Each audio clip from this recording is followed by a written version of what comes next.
Senators, when we last rose,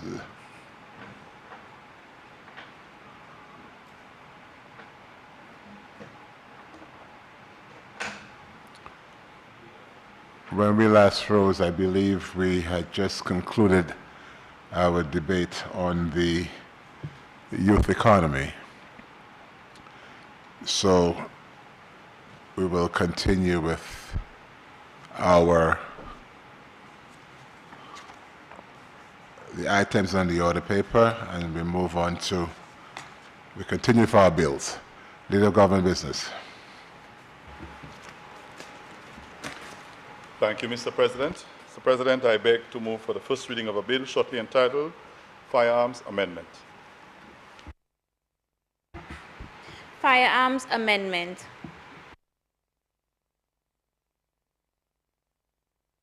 Honorable Leader of Government Business.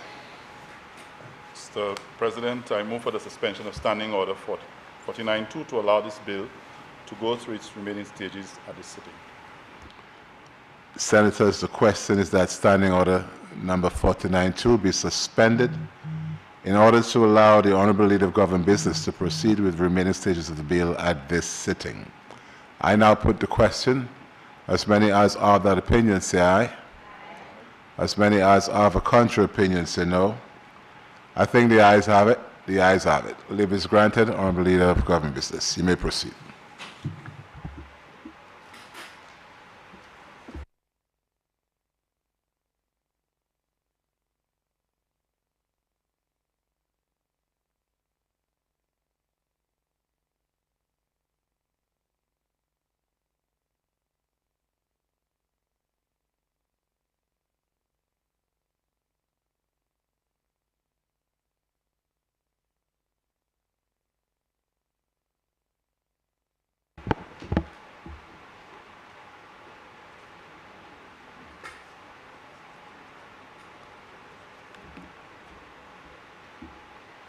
Thank you, Mr. President. Mr. President, I beg to move for the second reading of a bill shortly entitled Firearms Amendment. Unlike the previous bill, Mr. President, this bill is an amendment bill. And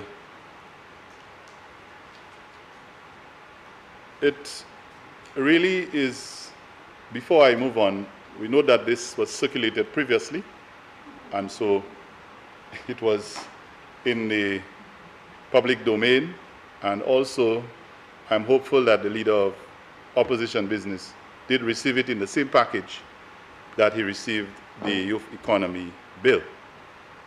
I note also, Mr. President, as I begin my presentation, that he is not in this chamber. Again, I'm hoping that when he comes in, that he familiarizes himself with both what is in the bill and what I would have said before he seeks to make his presentation, so as to avoid a repeat of what happened earlier this morning. Mr. President,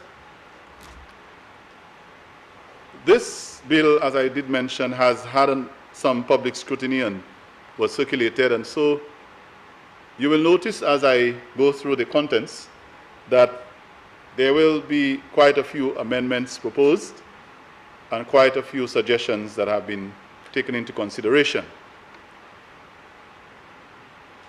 The context here, Mr. President, is that in this country we have had reason to reflect on what we need to do as a government to deal with the surge or apparent surge of crime, particularly violent crime involving firearms. We have, as a government and as a people, to face the situation head-on. We are not to make excuses, but to agree that this is something that we must respond to. And while we cannot solve crime only through the police and through legislation, while we accept that there are a number of other approaches and a number of other initiatives, both through infrastructure, through programming, and social interventions that we need to bring together to solve or to mitigate against crime or criminal activity, there are times when specific situations call for specific actions. In this case, Mr. President, we have an issue with the apparent overuse or frequent use of firearms in reported violent crime. And so as a government, we will not wait or continue to wait for the next case or the next assault or the next homicide. We believe that it is timely and we need to, in fact, it couldn't have been earlier. We need to do something, and this bill is just one of the many interventions that this government seeks to engage in to address a very ugly situation that we do not wish to escalate. Mr. President, one of the issues that confronts us is the issue of firearms entering this country through our borders, whether it's front door, back door, wherever. We are very much aware that firearms and ammunition seem to be entering our country and finding itself or finding a home in the hands of the wrong people. Mr. President, the access to illegal firearms, illegal guns, and ammunition is something that creates a potential hazard. A gun by itself is not as harmful as one that is loaded with ammunition. So while we deal with the firearms, we must also always remember that it involves the ammunition as well. Mr. President, for this reason, we believe that the first thing we need to look at is to see how we can regulate or have some level of control with allowing the issuance or the issuance of firearms. Who gets to own one or who gets to have one? And if so, how does that person end up with one? Mr. President, we are proposing that provisions should be made for the Firearm License Board, which is the organization that is going to be, that should be responsible for issuing firearms, to be involved in the process of issuance of firearms, and that is legal firearms. Right now, what obtains is that a single individual in the person of the police commissioner is the one who, on his own volition, decides who should or should not be a holder of a firearm. But we believe that this should not be left to the discretion of a single person, but instead the commissioner of police can chair the board, but that other individuals should be included. And so that takes me to a particular clause on page 12, clause 5(2)(c). And it reads, Mr. President, the minister shall appoint the chairperson from among the members of the board. And we are proposing that instead of the police commissioner being the sole person, that the minister appoints a chairperson for the board with other members, and that the commissioner, as it reads, quote, the commissioner is the chairperson of the board. So in that regard, the discretion is not being given to a single individual. Now, I know there were questions raised about whether the individuals who should be on the board, whoever the board constitutes, should be this person or that person, but whether it be individuals who are of a certain association or a certain group, it is within reason to suggest that these individuals will have independent minds and would be more likely to make a fairer decision than vesting the power in the hands of a single person. So instead of Just the commissioner? Honorable Senator, I have to stop you here because we need 6 members to form a quorum. We do not have a quorum. So we'll have to stop and wait till I'll pause so that somebody comes in.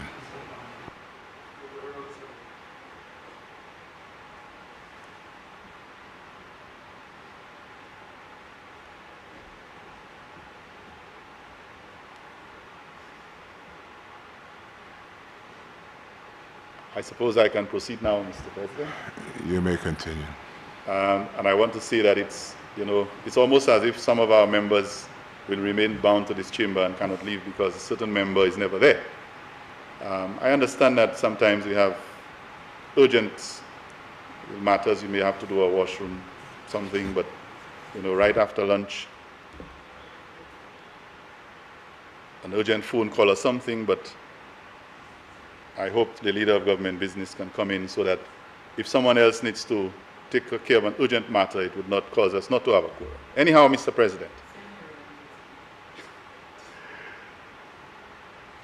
Mr. President, I also believe that in this bill, there needs to be amendments made to take into consideration the penalties that are dished out to would-be criminals or would-be offenders, and persons caught in possession or persons who should not have had firearms who end up with them.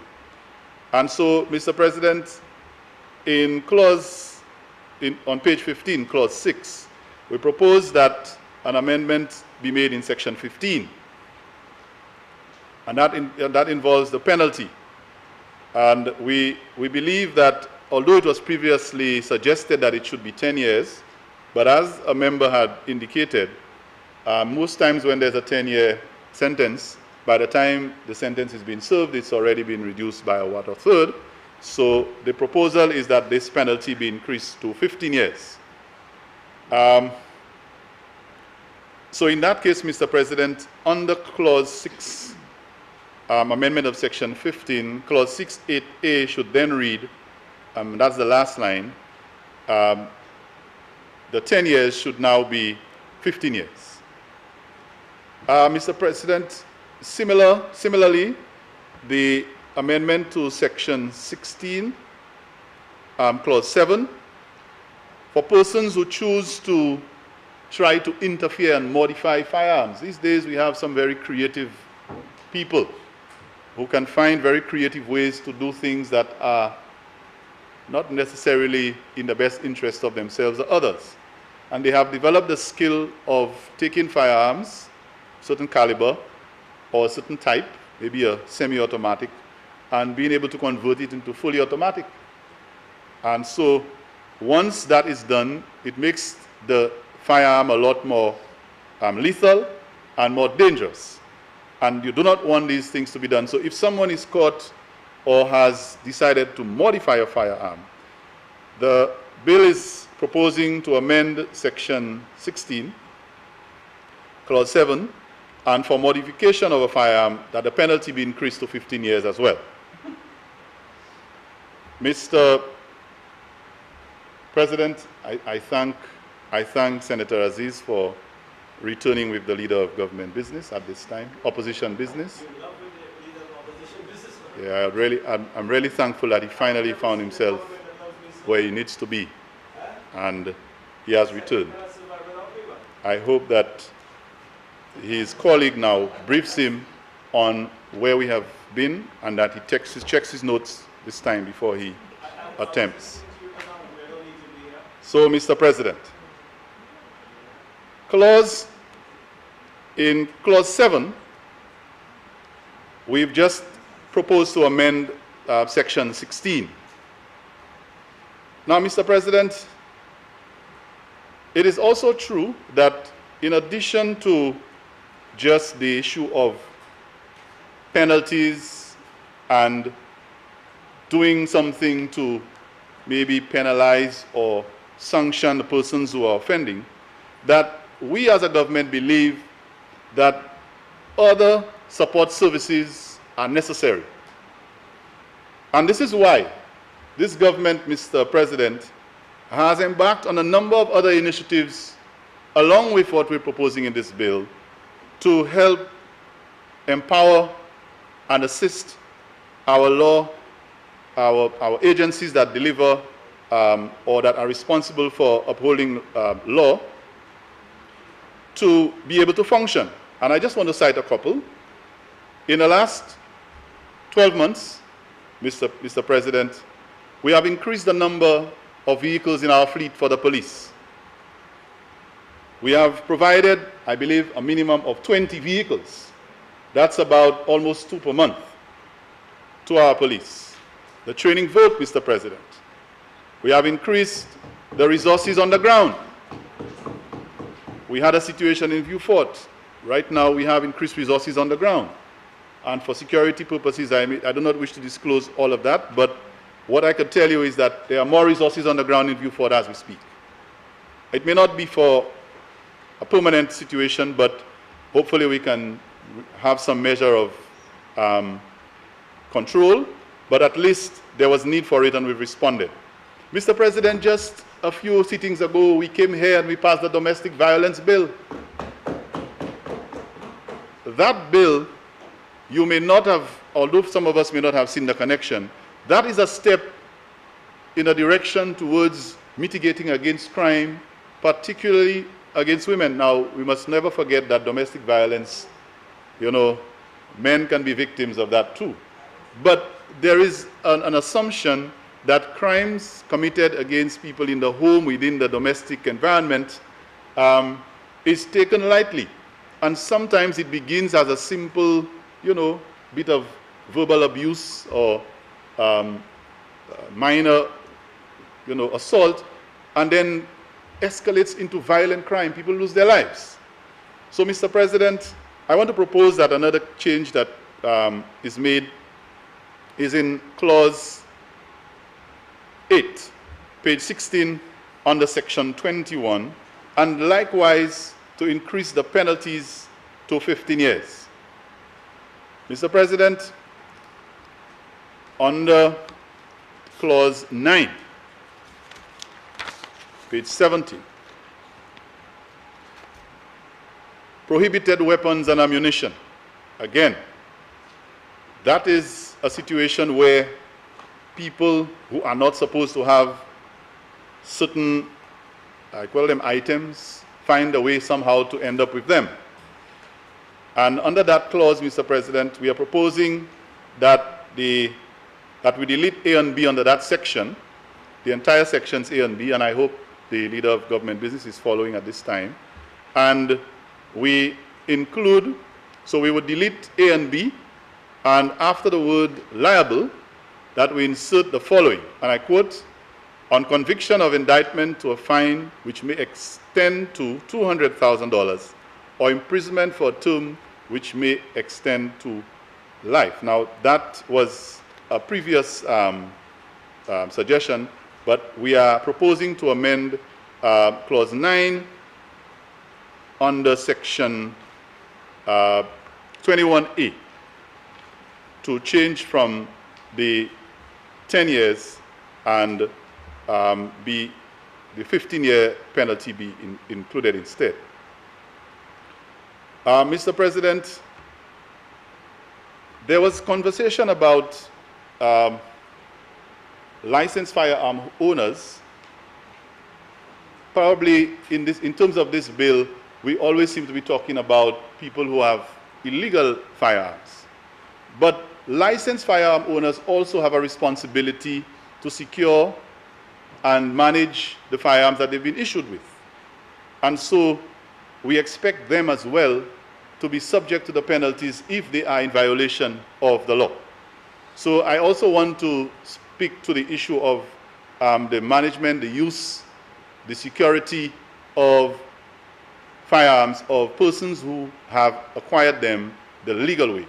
Not because you have been issued a licensed firearm that you should feel that you have the right to be reckless and be irresponsible in the way you secure it or you use it.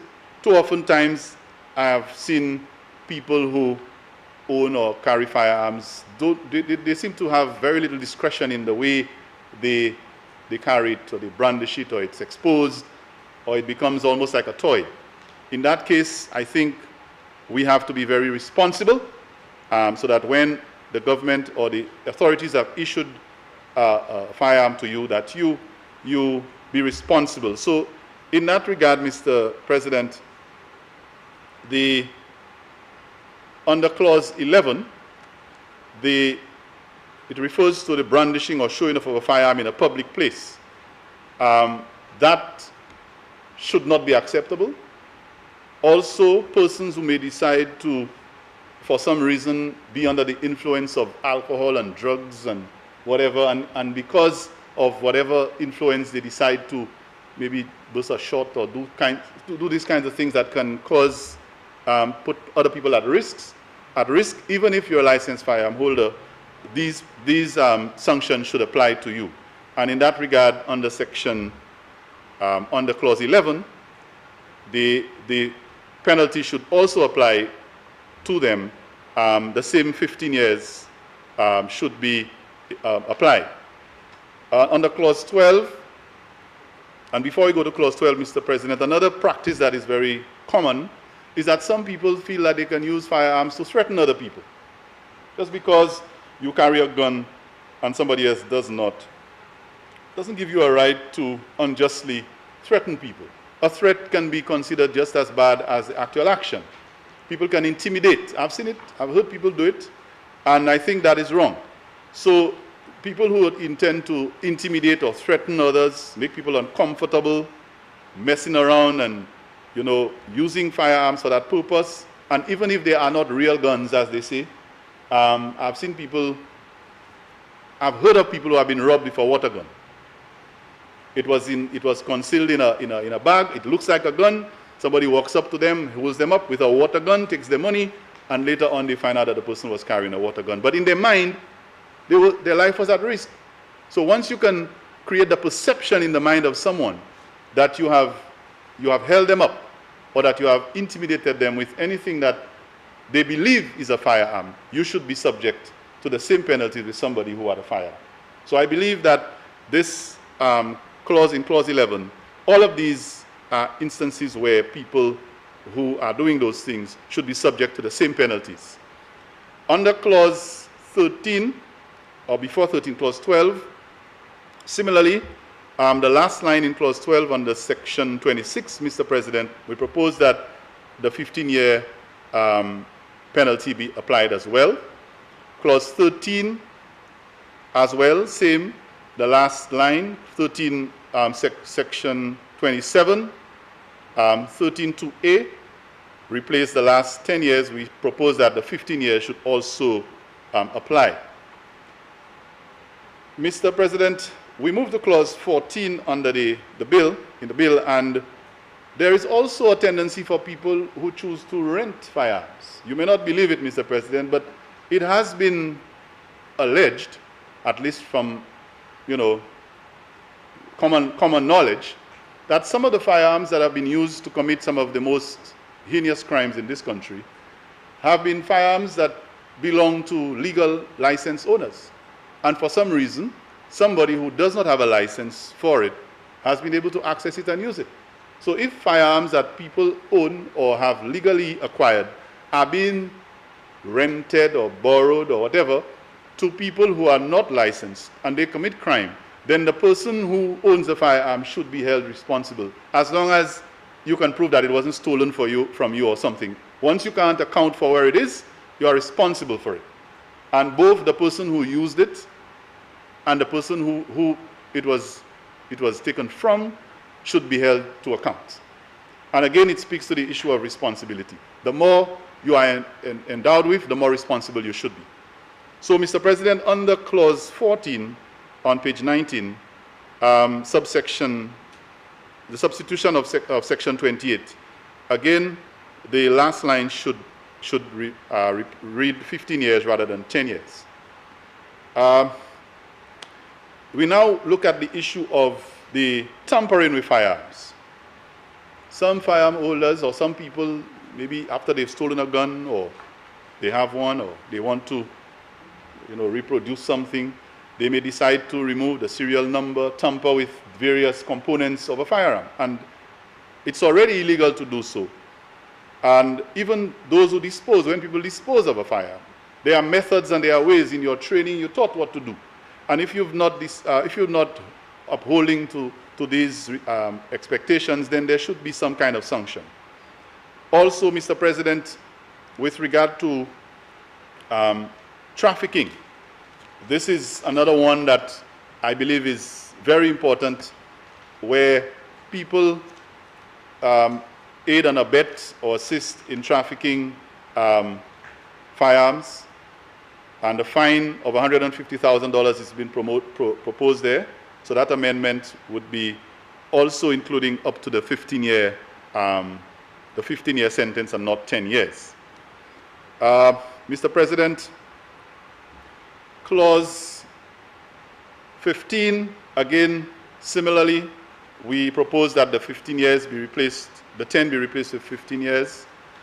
Under Clause 16, Mr. President, we, under insertion of new sections 28.9 and 29A and 29B, we propose to replace 29A, 29.2A, 29A2, and 29B2, with the last two lines with 15 years as well.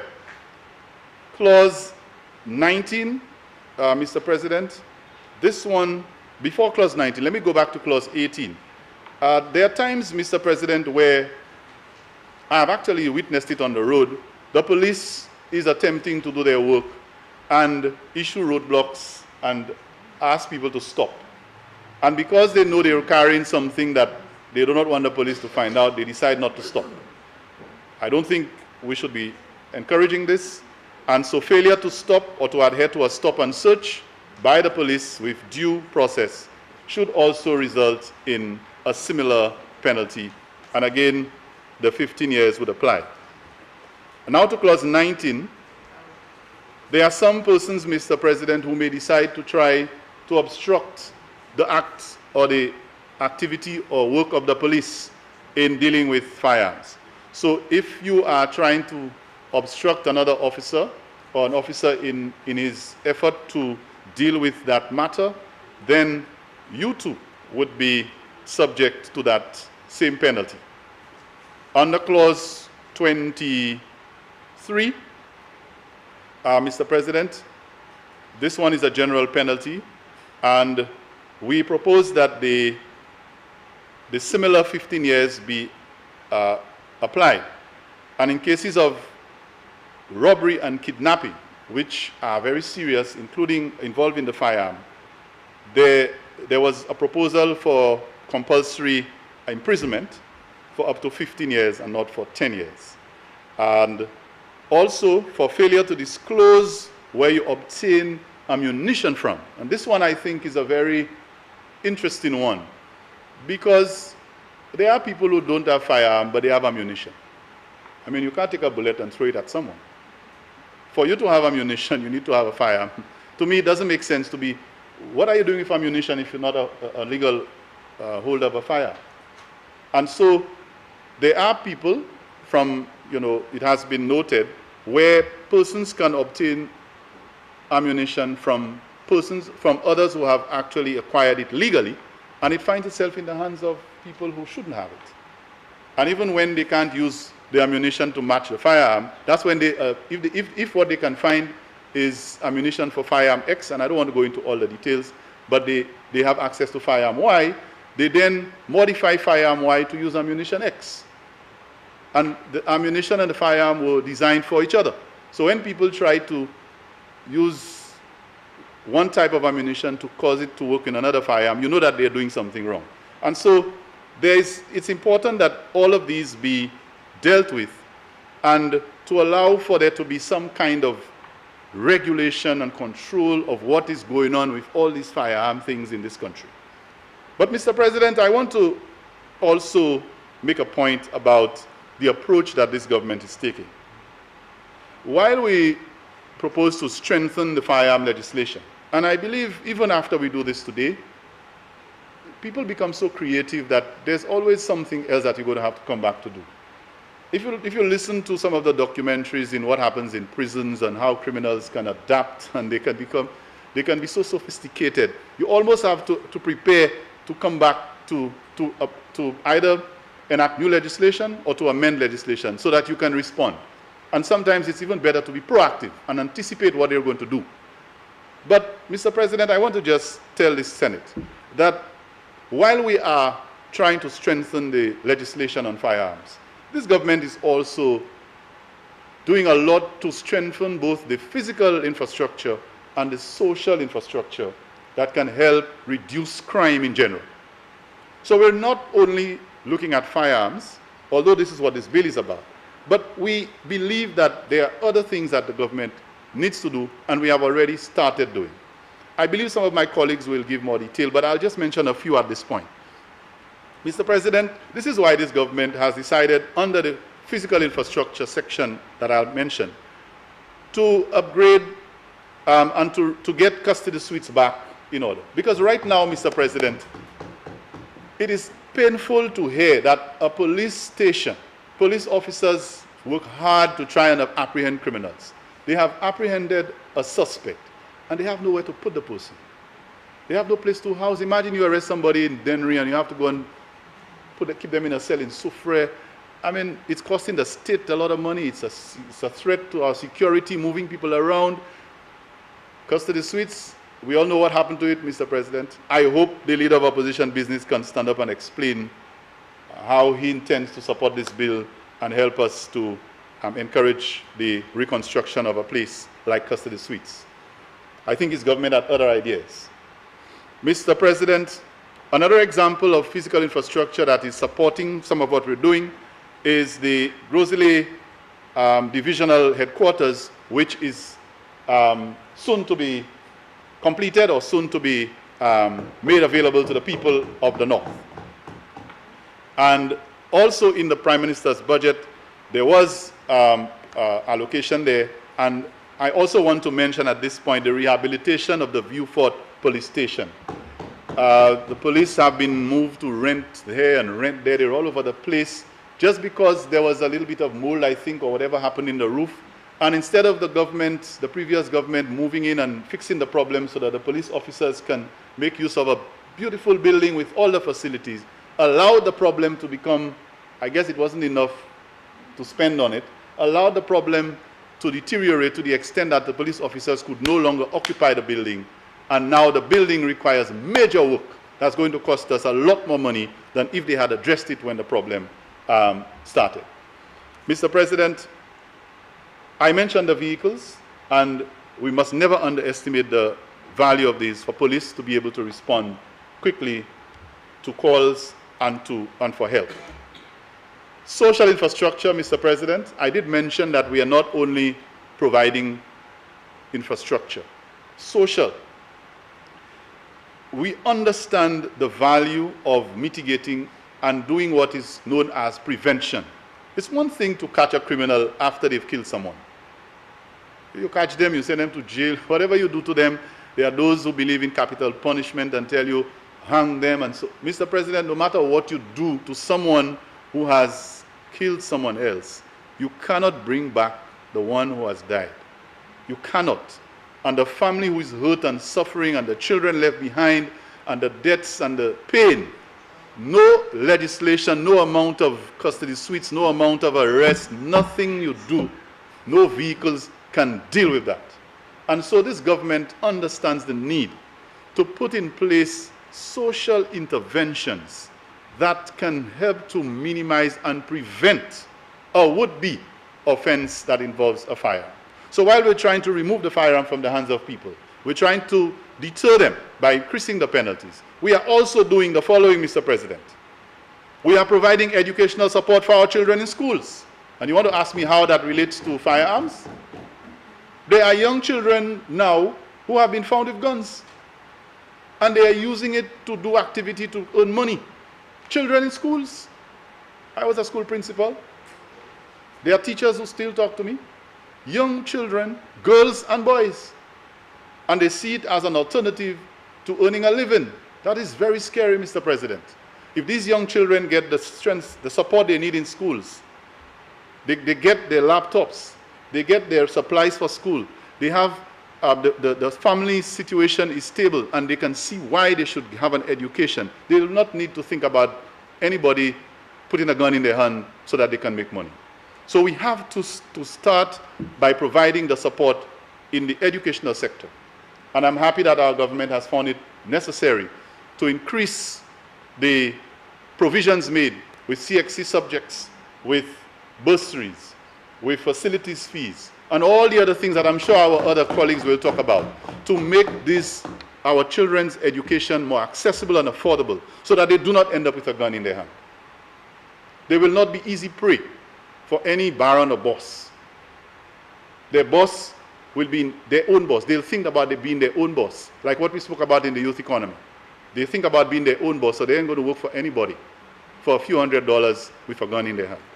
Mr. President, the health sector. We may not think about it, but the health sector, if you have a healthy nation, people feel better about themselves, they are happier, they are less likely to get involved in unscrupulous behavior. Strengthening our short-term employment programs. I can tell you a number of young people who just tell you, boss, or sir, or Mr. Ferdinand, I frustrated. If I had something to do, I wouldn't be smoking, you know, I wouldn't be doing this, you know, that man wouldn't be my friend, you know. They almost feel as if there's nothing to do, so they find a way to engage. They're bored and they're restless, so they find a way to engage and do something exciting. And that exciting thing might be to go and find a gun and start messing around. Mr. President, I also believe that the youth economy is an alternative. It is one of those programs that helps to target a would-be gun holder, or gun renter, or gun handler. If people have money, they have resources, they have a livelihood, they don't need guns. They don't need it because there's nobody to, they're not suspicious of people. There's nobody to hurt.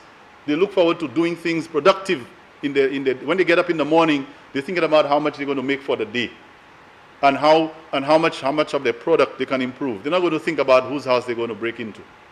So, Mr. President, I believe that strengthening our social infrastructure, the Youth at Risk program is another very good example. These are other programs that help to strengthen and give support to a bill like this one. Also, Mr. President, we have a situation where people who are vulnerable young people tend to be a good target for that kind of use or that kind of activity. And the people who are involved in this, they know who to target. They generally target the more vulnerable young people who they believe will be attracted to putting their hands on a gun. And so empowering them and making them less vulnerable reduces that risk. So, Mr. President, the result of all of these gun-related incidents that we're trying to mitigate against, all it does is that it puts strain on the already meager resources of the state, and the more we can do to minimize that, the better. Now, why this bill? After all that I have said about the support services, the social and infrastructural interventions, Mr. President, why this bill? Generally, if you look at a normal curve to explain the percentage of persons who get involved in violent crime and gun-related crime, in most societies, it's a very small minority. Most people in this country are good people. Most people are good people. They live an honest life, they go to work, they look after their family. Most of us are honest people. Some of us, or some of them, may find themselves in trouble from time to time, would have probably faltered. And if you put some measures in place, you pull them back. But, Mr. President, there's always a small percentage, a very small percentage, and it varies in certain jurisdictions. In some countries, the percentage may be a little bit more, depending on, like places like Japan, I heard they're very small, maybe Singapore, depending on the government system. And in other countries, the percentage may be a little bit bigger. But there's always going to be a percentage of people that despite every single intervention that I have mentioned, despite all that you do, will probably fall through the cracks and may find themselves, whether it's because of genetic makeup or whatever dynamic, may find themselves in the situation that the gun violence speaks to. And for these people, we must have something in place. Senator, you have 15 minutes to complete your presentation. Thank you, Mr. President. I'm wrapping up, maybe just 2 more minutes. We must have something in place to respond.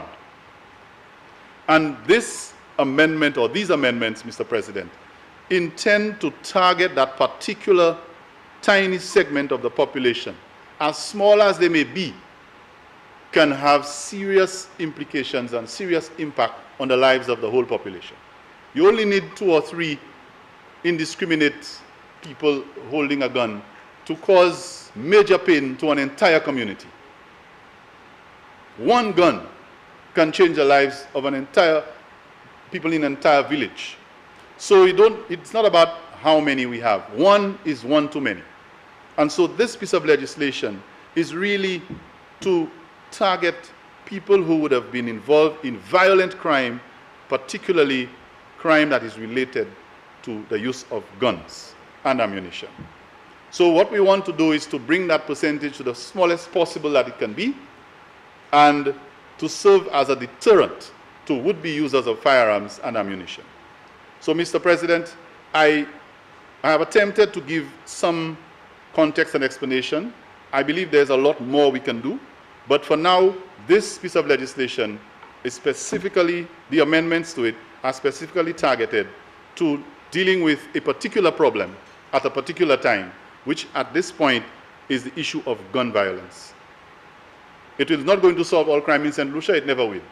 But while we're doing so, we are also doing other things to address the whole management of crime as a government. I thank you, Mr. President, and I look forward to a very fruitful debate on this matter.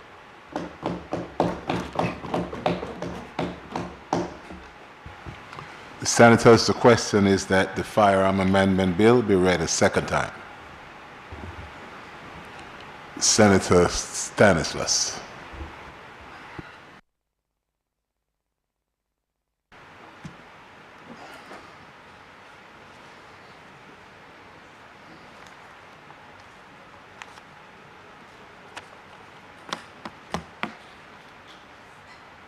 Thank you very much, Mr. President. Mr. President, I want to start off this afternoon by saying to this honorable chamber that crime is everyone's business. Crime is the business of the government, it is the business of the opposition, the business of the community leader, the church leader, the school leader, everybody's business, Mr. President. And this opposition, Mr. President, is going to do everything it can to support the government when it comes to combating crime, to trying to stop the scourge of crime which we have been experiencing in this country for so long. Especially, Mr. President, violent crime against our citizens with firearms, unlicensed firearms. We've lost many precious lives, Mr. President, lives which could have been very productive members of society, contribute to the socio-economic development of this country as a result of gun violence. And one life lost is too many, Mr. President.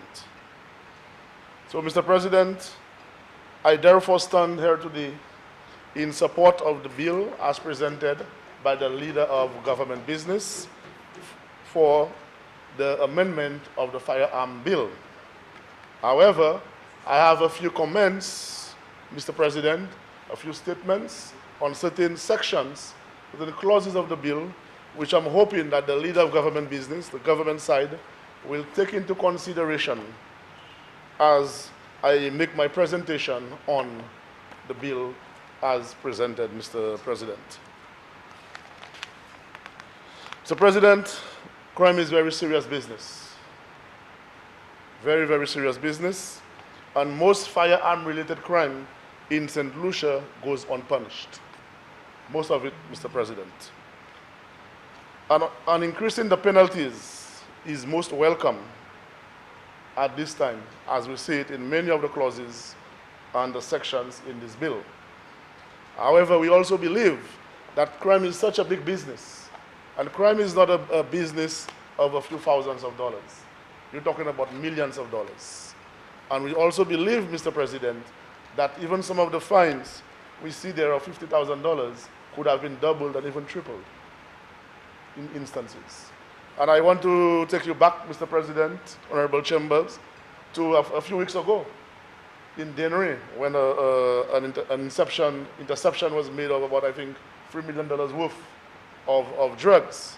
That's to show you how big of a business it is. And $50,000 is like peanuts for such individuals to pay to the authorities when they are caught. So we're still hoping that maybe in the future, the fine could be increased, Mr. President. Mr. President, we need to look at the work of apprehending offenders and not reacting or concentrating on making arrests and convict persons when they are caught. But we need to be very proactive. Proactive, when I say proactive, Mr. President, we need to be able to put measures, initiatives in place where we could gather intelligence even before the crime is committed, even before those illegal firearms are used on our people in the country.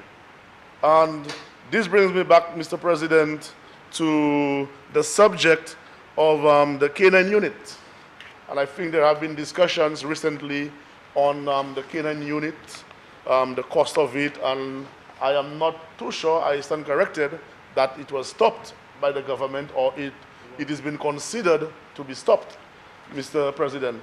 And I think that is going to be a mistake on the part of the government to stop the Canine Unit. And I'm saying so, Mr. President, because this was a very, very important unit of the police force in helping the police tracking down illegal not only drugs, but illegal firearms, Mr. President. And those dogs, those canines, are not any ordinary dog or dogs, Mr. President. They are highly, highly trained, highly selected animals. And the handlers of those canines have to even be polygraphed on a regular basis, Mr. President. These are dogs that they are now being trained, but probably not in St. Lucia, but around the world, to even be able to sniff for chips, SIM cards, and so on individuals. That's to tell you how well-trained, how effective those animals can be. And these are, sometimes you have intelligence on a particular location, that there are firearms, ammunition, and so on stored. You go on an operation, you get there, you search the property upside down, and you find nothing, Mr. President. But if you have the Canine Unit with you, your chances of recovering ammunition, firearm, is a lot greater.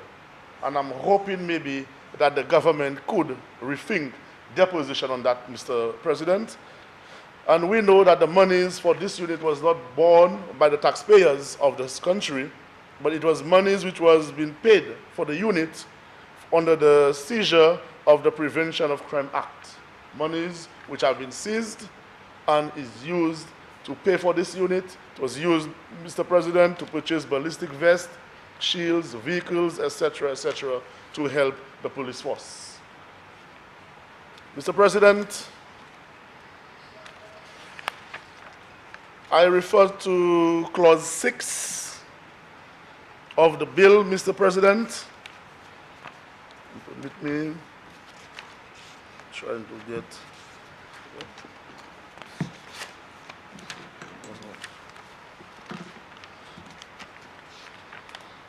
Clause 6 of the bill, Section 15, Mr. President.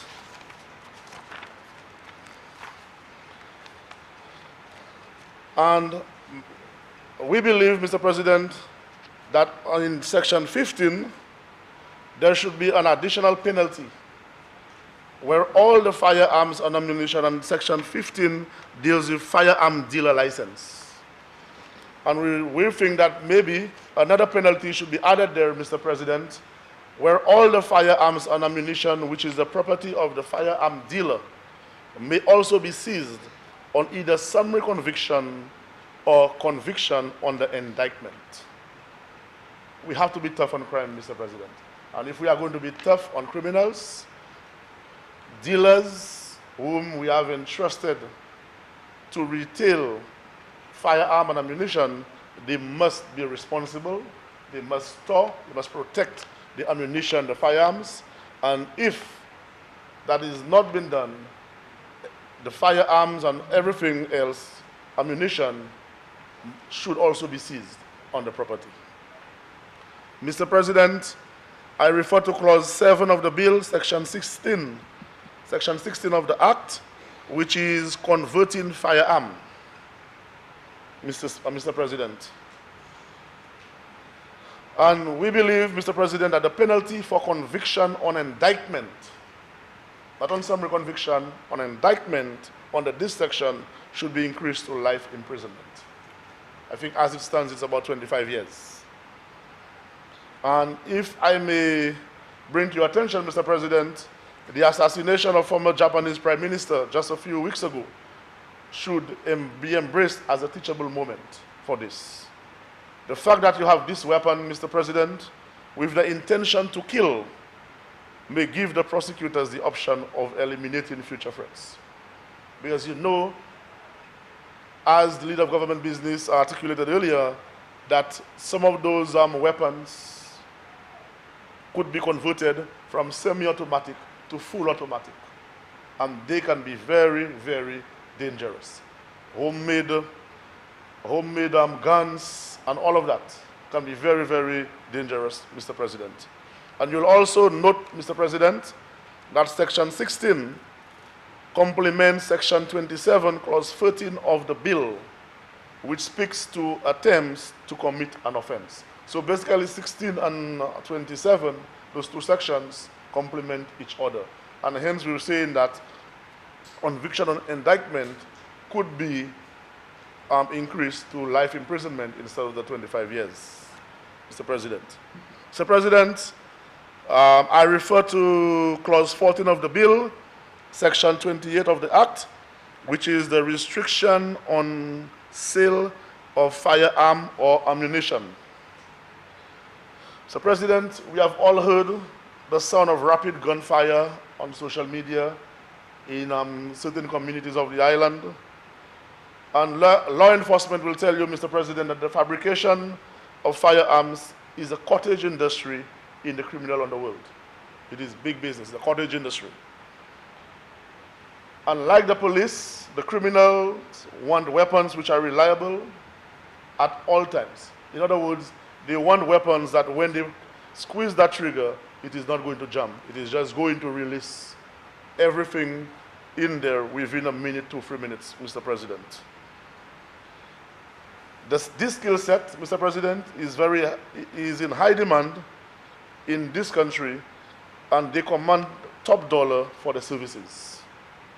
Therefore, Mr. President, those gangster gunsmiths and those in possession of those modified weapons, Mr. President, must also be prepared to pay a higher price. That price should be given to the High Court, Mr. President, to consider a life sentence for those found guilty. Because those modified weapons are even more dangerous than the original weapons that are bought, Mr. President. Mr. President, I refer to Clause 19 of the bill, Section 40 of the Act, which is search warrant. And I think the leader of government business spoke about it, of course, in his preamble. And this is a very welcoming section, and I'm certainly sure that the Royal St. Lucia Police Force is going to be pleased with this section, which has to do with conviction of persons who attempt to interfere with search warrants issued by the police. The police have had many instances where they they go on operations and persons are interfering with the search, and this is going to be very welcoming with the penalty and the fine to the police, Mr. President. Mr. President, I am also hoping that the government is going to look at, since we are making those amendments and we know of so many illegal firearms out there, and the chances are the police may now start to apprehend a lot more persons, that we are making available the capacity and the ability at Borderley Correctional Facility to house those additional prisoners, because I believe, as we all know, there has been an issue with overcrowding at Borderley, and if more persons are going to be coming in now, then we need to take that into consideration to make preparations there. We also hoping, Mr. President, that the court system, we can expedite those cases and get those individuals off the streets behind bars as quickly as possible, Mr. President. Mr. President, also I would have loved to see some additional, in considering the Firearm Amendment Bill, Mr. President, I was hoping that we could have also probably looked at the Explosives Ordinance, I think it's Explosives Ordinance Act, which is also an act that must be considered as well. And I am speaking of explosives such as dynamite, Mr. President, because you could just imagine an individual getting hold of a dynamite or a couple of dynamites and just take this stick and just throw it in a crowd of people at a location, the damage that is going to happen. And just a couple of years ago, we had this incident with dynamites in cul-de-sac and so on. A lot of the dynamites are used in quarrying and so on. So I think we also need to look at that to strengthen the storage of those explosives so that individuals out there will not lay hands on explosives such as dynamites that could be very, very dangerous, very destructive as well, Mr. President. Mr. President, I now refer you to Clause 5 of the bill, Part 1A, which has to do with the administration of Firearms Licensing Board. And Mr. President, I am very, very concerned about this amendment, Mr. President.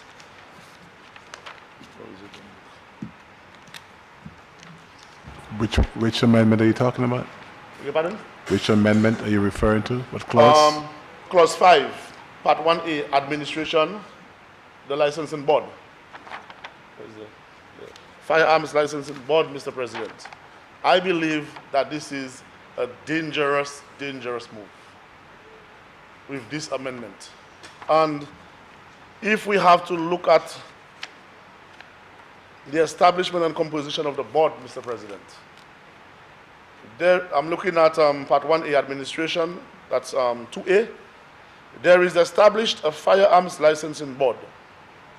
The members of the board are the Commissioner of Police or his or her nominee, the Permanent Secretary in the Ministry responsible for national security, 3 persons nominated by the Minister and approved by the Cabinet who are of high integrity and are able to exercise good judgment in fulfilling the functions under this Act.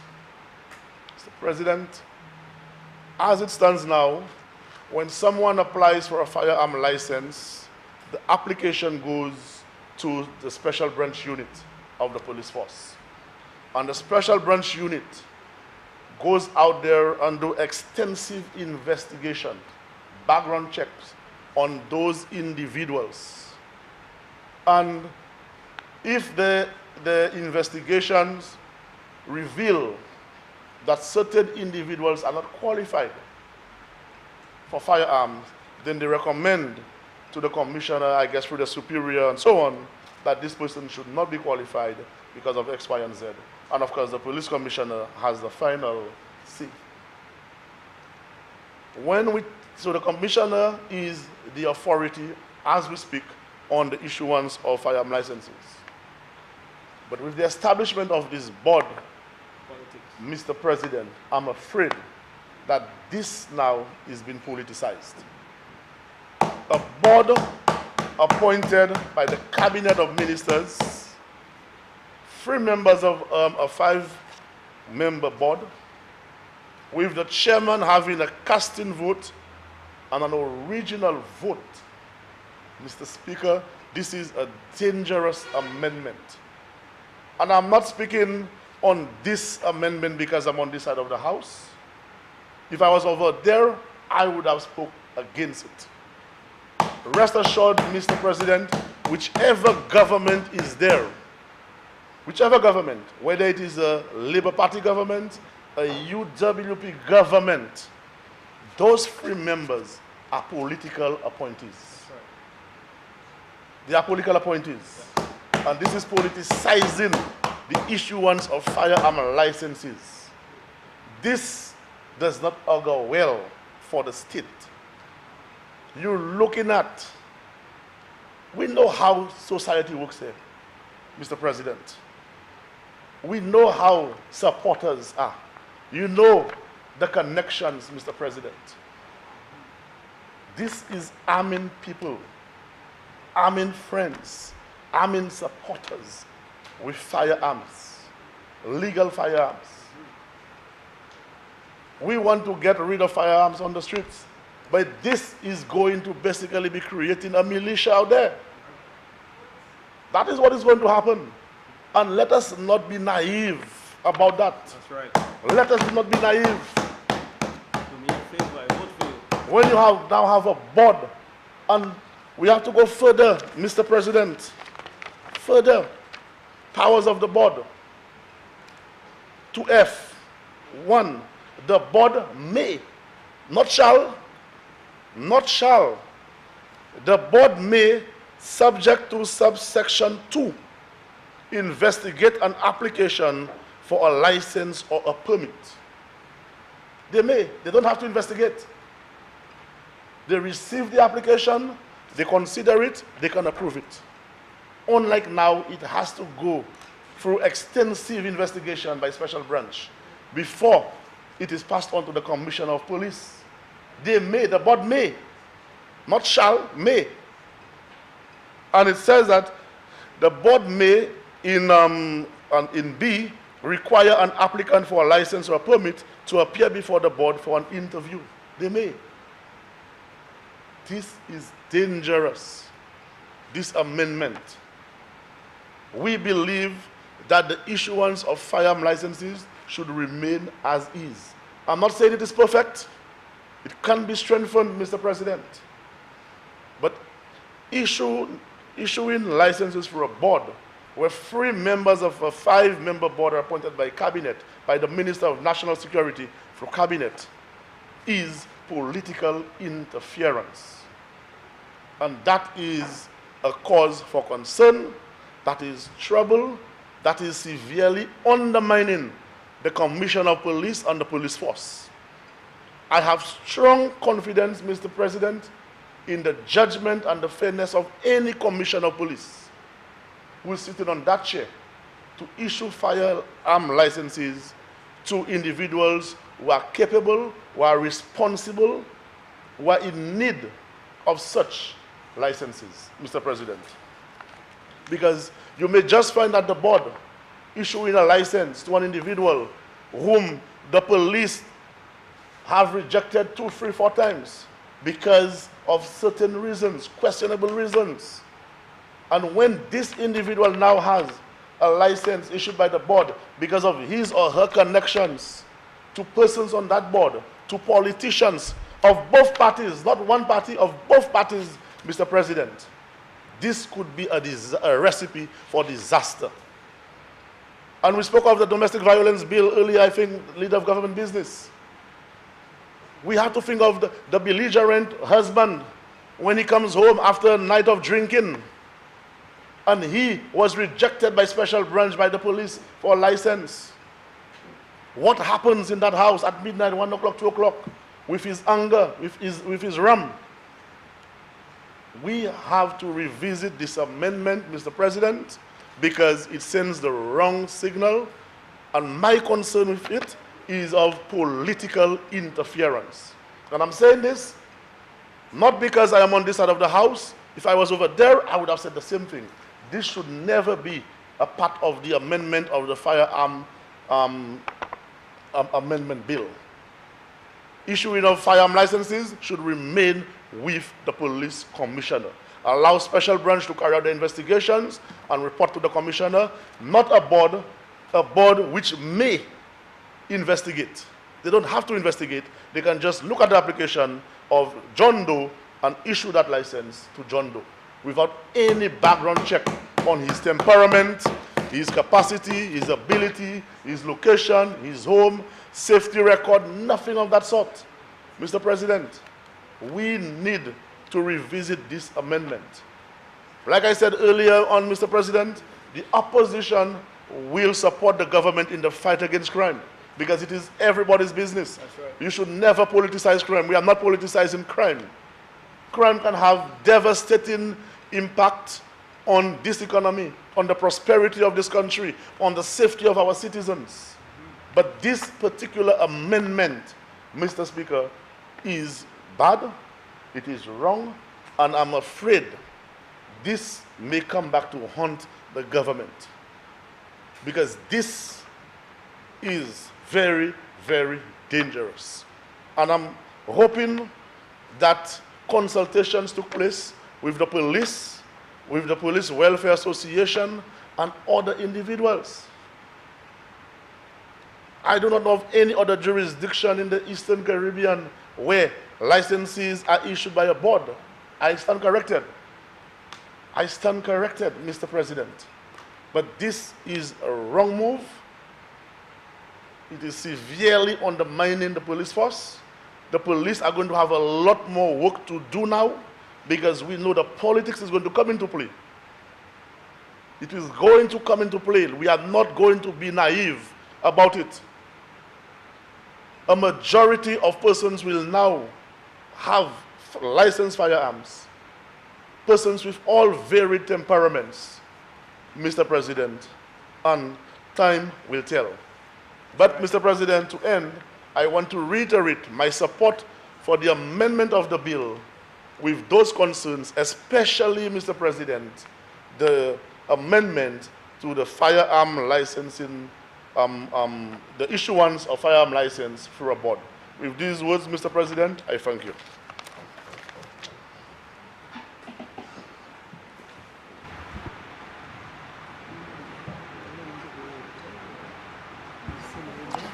Senator Shari. Mr. President, I thank you. I want to start my presentation on this amendment to the Firearms Act by recounting, Mr. President, the incidents of the last few months in the community of Vieux-Fort. It feels only like yesterday or this morning, Mr. President, that at about 7:15 in the morning, I got a call from one of my staff in tears because as she walked into work that morning, she was greeted by a spew of gunshots right outside my place of work. And so it is so relatable to me when we speak of gun violence and so on. And we cannot underestimate, and we cannot stop speaking of the effects that gun violence, any type of violence, but especially gun violence, has on a country, on a community, Mr. President. Mr. President, moi vle di ki moi ka kompon le ou pale about crime ki ka evolve gun, because nous tout sav manye Vieux-Fort en the news la, c'est pas Vieux-Fort yon, but nous sav manye Vieux-Fort en the news la tous les souhait pour combien semaine pour moi, parce que moun te ka leve le bon matin, c'est son gun qui te ka alarm clock moun, c'est gun, c'était fireworks ek bagay ko sa Vieux-Fort. So moi ka kompon pour qui ça yon gouvernement kay garder ces amendements ça pour garder qui manière yo ça protecter Jean pays ya. The effects of gun violence brings about fear, like I said when I began. Business interruptions. A couple of weeks ago, there was a funeral at Viewfort. A young man who was gunned down. And that afternoon, Mr. President, almost every supermarket, every store in Viewfort was closed on the afternoon of that funeral because people anticipated that there might have been a backlash. And so many persons closed their stores and the streets were empty because people were fearful of the possible backlash, and the police were on the road, and it felt really like it was a sin from the war in Ukraine. There is loss of life, there is loss of limb, there is societal degradation. And so putting measures in place to attempt to curb these incidents, Mr. President, is indeed applaudable. Every one of us has a part to play in fighting crime. As a parent, you have a part to play in ensuring that you raise your children in a particular way. They may not all follow it, but you still have a responsibility to do that. The community has a responsibility, Mr. President. Yon si men avant, media kouye te ka mande question about situation criminelle en Vieux-Fort. Ek mwen parle about CJ Sala. Ek yon moun kouye mwen ek di mwen, yo tan mwen te ka parle on le news la about situation criminelle. And the person cautioned me, Mr. President, that you should not speak about it. Are you not afraid? You should not speak about it. And Mr. President, I was taken aback, and I asked this young lady, how could we not speak about it when it's all of our business? It affects all of us. How could we all sit around in a community, in a country, and say nothing when our children and our parents and our brothers and sisters, our neighbors, our friends are falling down and dying as a result of crime? How could we not speak about it? In my opinion, by not speaking about it, we are perpetuating the behavior, and we are no better than those who pull the trigger, Mr. President. Yes. The government has a responsibility to ensure that there is an efficient legal system, a responsibility to ensure that those who fall prey, those who are criminals, Mr. President, has proper rehabilitation, that social programs are put in place, and my colleague, Senator here, spoke to some of these other initiatives that the government has undertaken and are undertaking in a view to look at a holistic approach to dealing with crime. There must be funding for the mechanisms to put in place. There must be programs, and there must be policies, Mr. President, like what we're seeing being done today as an amendment to the Firearms Act. This is the responsibility of government.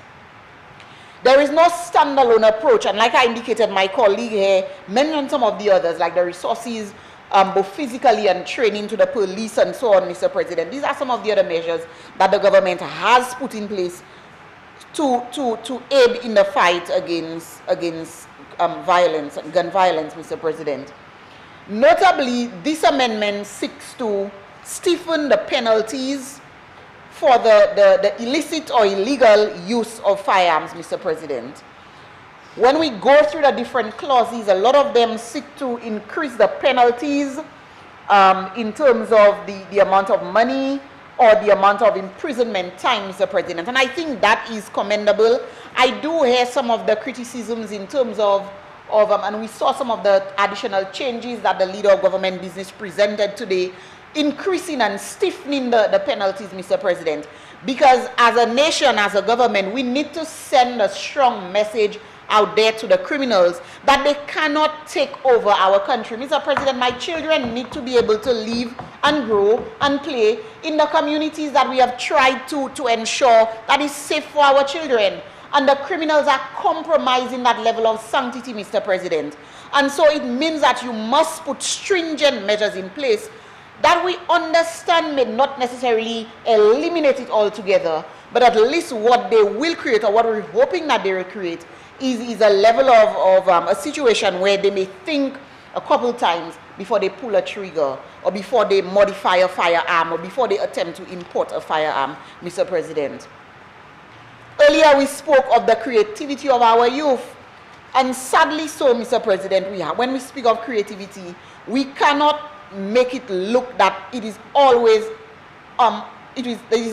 positive, because there is creativity in some of the things they do that are not necessarily positive. And we saw in the amendment the section that looks at the modification to the firearms. And I note as well that there is an increase in the penalty for crimes of that nature.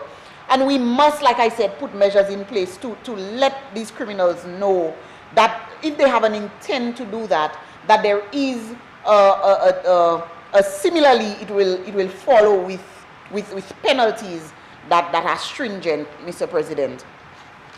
Mr. President, but like I indicated before, it has to be a holistic approach. And so there are other entities, there are other organizations that have as well to play their part in the fight against crime, against gun violence, Mr. President. And I recall some time ago speaking to a young lady who's a police officer who indicated that she was at a particular place waiting for a bus at a bus shelter. And these young guys, not knowing she's a police officer, she was in plain clothes, walks to the bus stop and they're seated there and they're having a conversation. Perhaps not even mindful, or it's simply that they're brazen enough and they don't care that this young lady who's not part of the conversation is sitting right next to them. And she's recounting that she's hearing them speaking of intelligence that they received from a colleague police officer about an intent to carry out an operation, Mr. President. And so we know that there are elements within the police force, and I applaud the police officers who do what they're supposed to do, who do it in the proper way, who ensure that the oath that they took to secure our country, that they take it very seriously and they carry out their task with pride, Mr. President. But the reality is we also cannot run away from the fact that there are some of them in there who work alongside the criminal elements, Mr. President, and they seriously affect the ability of the police force as an entity to do what they are supposed to do. And so they too, as much as we modify, we amend, we increase the stringency of the act, Mr. President, these agencies, these entities have to do what they were created to do in order to ensure that we achieve what we're seeking to achieve. Customs, Mr. President.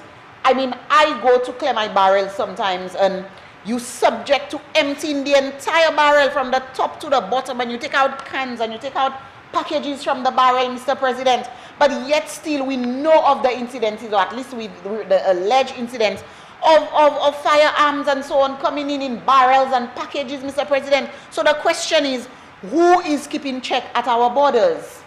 Who is keeping check at our borders? A lot of these guns and so on, they come in through very, very legal channels, Mr. President. Who is watching the gates? Where are the watchdogs? We have to ensure that these areas are also strengthened, you know, that this legislation actually achieves its purpose, Mr. President. The bill looks at possession for both legal and illegal possession of firearms, and I think that's very important, Mr. President, in that amendment, because I know for a fact that in certain street corners in St. Lucia, some young man or some young lady, or some, let me not perhaps say young, because it's not just the young persons who are involved in criminal activity, is not pleased with these amendments. But based on the amendments presented, Mr. President, that we see amendments to the licensing authority and so on, it means that the government is attempting to tackle this on more than one angle. And so it is not a case of where one set of persons are classed in a particular way and you squeezing them or breathing down their necks. It is a case of looking at everybody across the board and understanding that even if you have a legal firearm that you have a license for, that you also have a responsibility to ensure that you carry it in a particular way, you carry it in a lawful, legal way, and that you should not now be a party to it being used in a manner that could be considered illegal or otherwise. Mr. President, I look at Section 2A, the establishment and composition of the board, and that seems to be a very contentious and talked about amendment, Mr. President. And I dare say that I think it is so shameful that some of the quarters that argument is coming from are the very men and women of this country, Mr. President, who have sought political office, Mr. President, who have presented themselves to electorates and citizens of this country, supposedly as good standing men and women, but they are the very ones who feel that because there are members of the board who are to be appointed by a minister, a political figure, that automatically it becomes tainted. And so it begs me to question the integrity of these men and women. It begs me to question. Society has, a lot of persons in society, we cannot run away from it, view politicians in a particular light. But it is something really different when the politician himself or herself actually speaks about themselves in that manner. How could we ever change that viewpoint, that the citizenry, that perception that the citizenry have of our politicians, when our politicians speak of themselves in a like manner? Mr. President, I have sat on boards. A couple years ago, I was appointed to sit on a constituency council. Does that mean that I was tainted by virtue of the fact that my name was submitted by my parliamentary rep, Mr. President? I had a responsibility and I took an oath to see about the business of my constituents. And it did not matter whether they were red or green or yellow or blue. When there was a need, the council I sat on, we stepped in and we looked at the drains and we looked at the situation of single mothers and we looked at where we could help people, not based on political handouts or political things. We did it because we took an oath to serve our community. And so I think it's important that we who sit in these chairs, who hold these positions, that we start to work in a manner that really changes the view and the perception that society has of persons affiliated to politics in this country, Mr. President. And it has to start with us. We cannot expect the citizens and the electorate to do it for us if we do not do it for ourselves, Mr. President. And so I'm really taken aback by where these things come from, Mr. President. But perhaps it is a situation of where they speak from a position of knowledge. Because I am aware that prior to the last election, there was a gentleman who, very, very deep affiliation, and I may choose not to say what the affiliation was, had allegedly applied for a firearm right before the election, and he walked into the institution, and he was brazen about the way he spoke about that it had taken too long for his firearm license to be approved.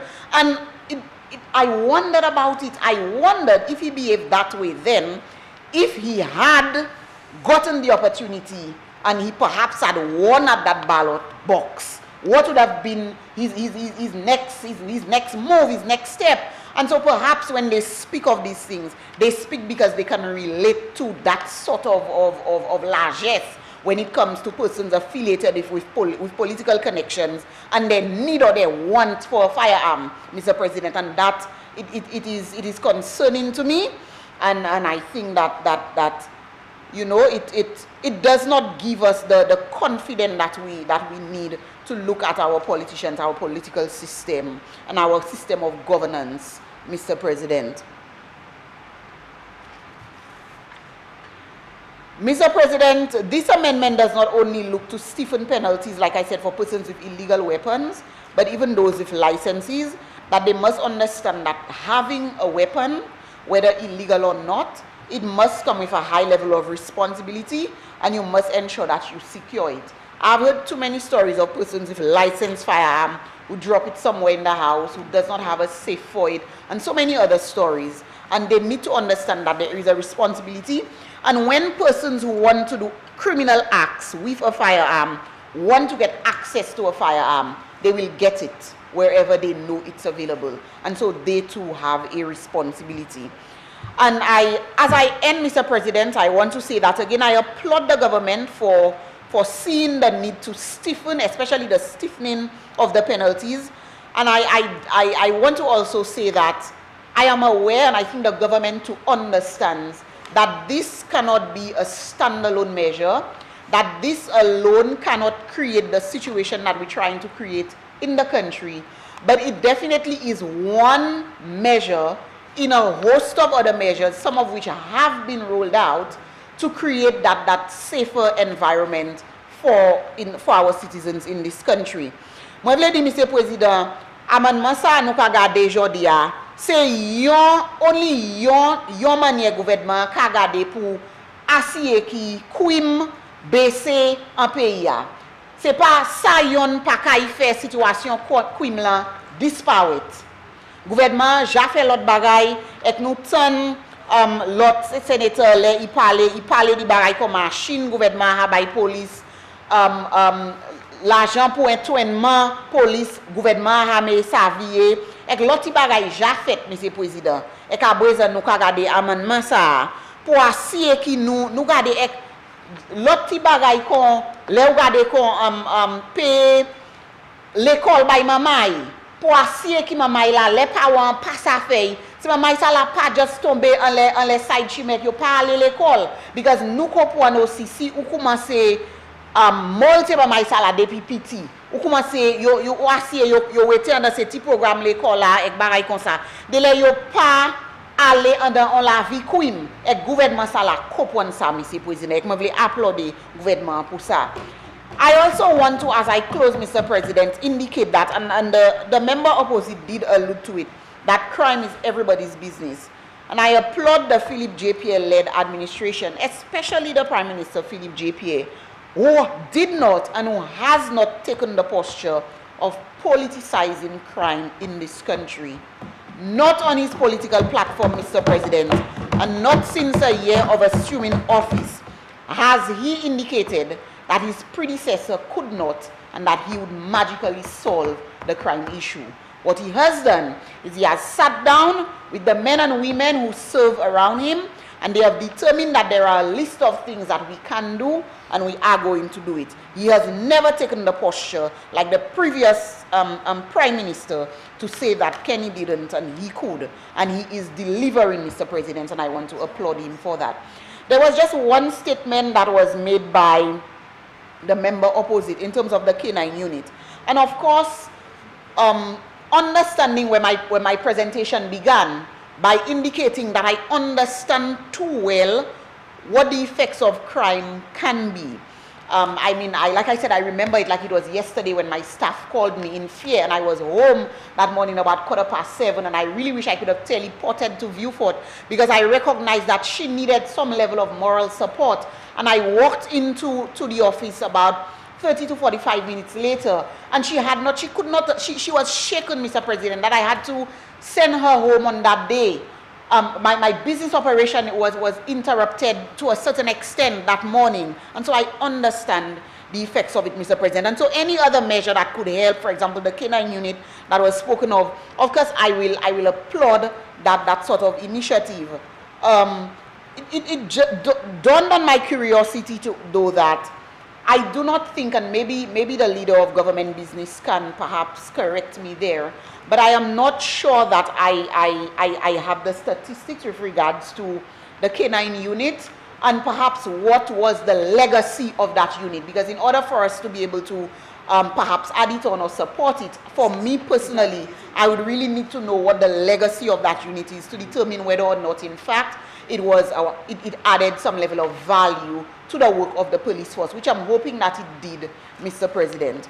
So, Mr. President, with these few words, I want to thank you for giving me the opportunity to make my submission on the Firearms Amendment and to reiterate that I applaud the government on this initiative and that I look forward to the other measures that this government is going to roll out as we attempt to make this country safer for especially the law-abiding citizens of this country, for our youth, for our children, for our women, our girls, our boys, and our men.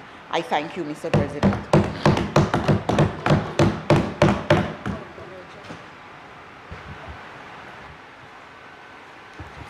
Senator Aziz. Sorry, deal, please. Senator Lee, my apologies. Thank you for recognizing my hair, Mr. President, or lack thereof. Thank you, Mr. President. Just again, a few words on the Firearms Amendment Act. I don't believe it's necessary for me to go into a justification for this bill. I think crime generally and gun violence in particular is of concern to all St. Lucians. We've all been affected in one way or the other, whether it be directly through the violence or through the fact that we may have changed our habits, where we go, the times we go, our enjoyment, our quality of life generally. But I just want to caution, and I've heard it from some of the government members, I think I just want to reiterate and reinforce that the passage of this bill is not going to solve our crime problem. When you look at the Central Statistics Office statistics on crime, and particularly in gun crime, you will note that it's been progressing for a number of years. We've had an upward trend in gun crime, so it's taken us a while to get here. And clearly there's not going to be any magic bullet to put an end to gun crime. I'm heartened to hear from the leader of government business and the other members of the government that there is a recognition of the need for other steps to help fight crime generally and gun crime in particular. In particular, recognition that there needs to be greater social inclusion, greater economic participation, and steps taken to make sure that persons are more invested in our society, so that they recognize that when behaving in deviant and antisocial behavior, they're affecting not just themselves individually, but society, the community and society as a whole. And hopefully we can take the steps that are necessary. I recognize that the youth economy is a step in the right direction in terms of that, and once that can achieve its ends, hopefully the young persons who unfortunately do tend to make up the majority of persons involved in this type of criminal behavior. I accept, as my colleague indicated, it's not just young persons alone. In most cases, you do have more senior and older members of society who are similarly engaged. But unfortunately, the bulk of the persons who are arrested and who seem to be affected directly by gun violence do tend to be within what we consider youth.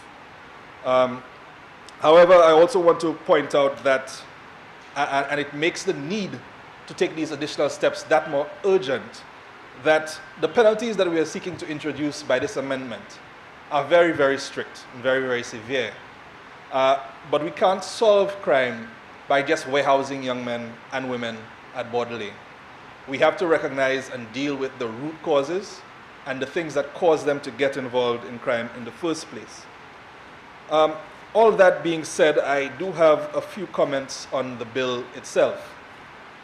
I want to start, Mr. President, at Section 5, and in particular the Amendment 2B, which speaks to the qualification, or in fact disqualification of persons from serving on the board that will be approving gun licenses or firearms licenses going forward. I note that Section 2B makes a disqualification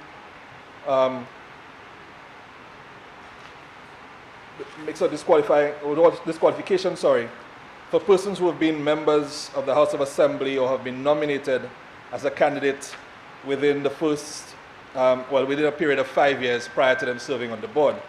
And I did wonder why this was put in here, but given the discussion that has taken place, I perhaps understand why it has been included.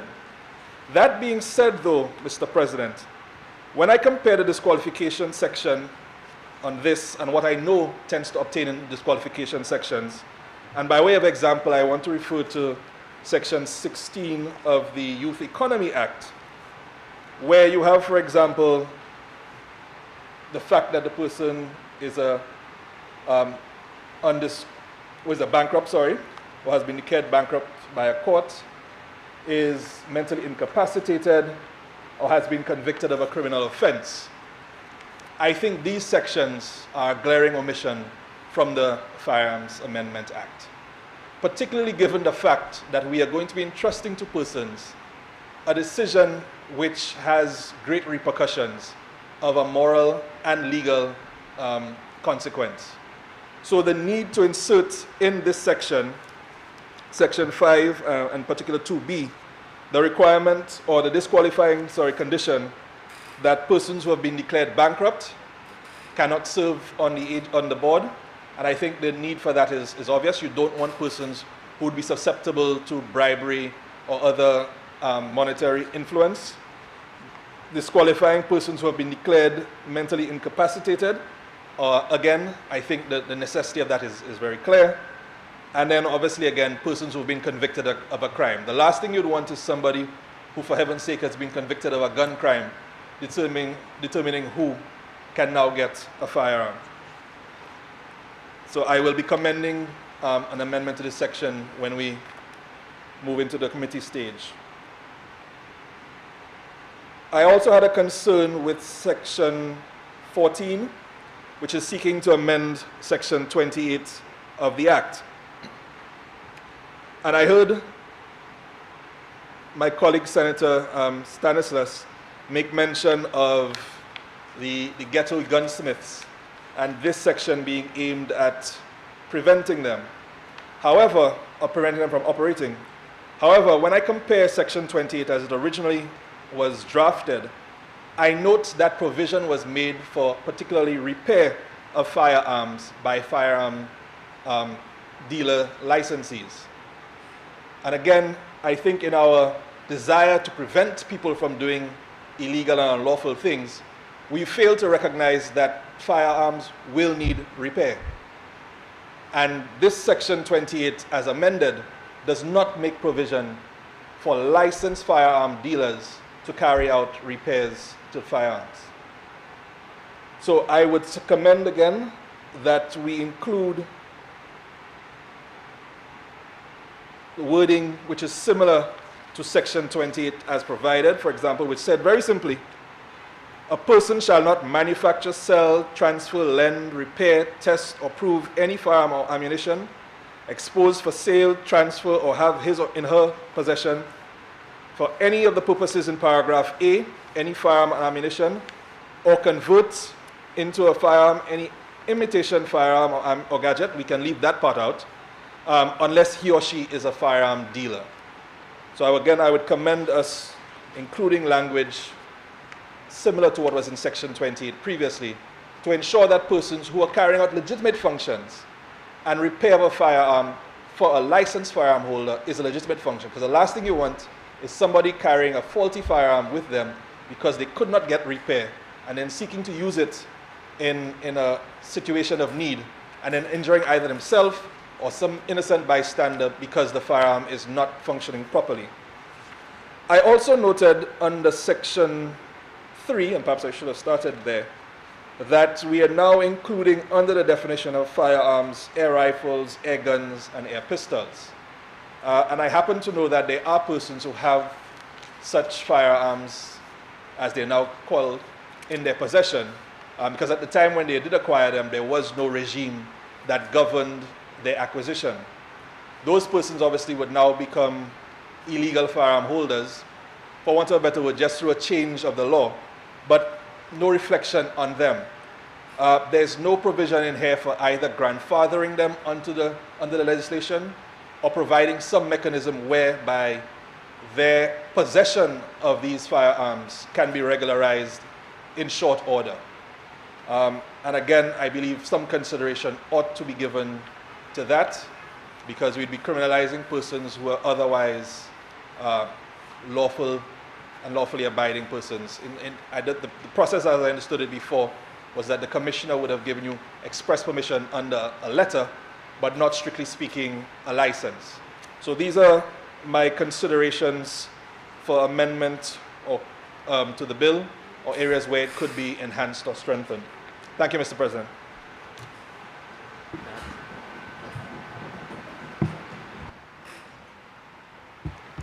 Senator Fede. Thank you, Mr. President.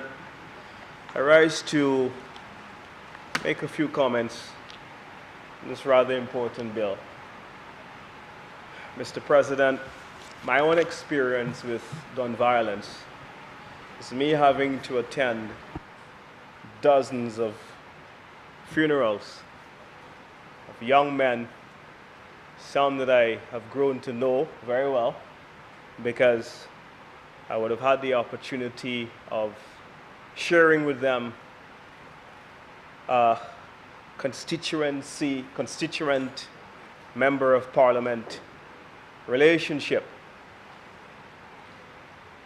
Some of them, I know their mothers, and I can see their tears still rolling from the shock of another young life that is no longer with us because they have fallen prey to this all too familiar scourge, this cancer that continues to eat away at the very fabric of our society.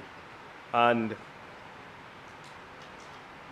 so, Mr. President, this bill is one of tremendous significance. I'll join my colleague and suggest that we on this side are not in favor of politicizing this discussion, because the truth is that none of us have been on top of gun violence for the last 20, 30 years.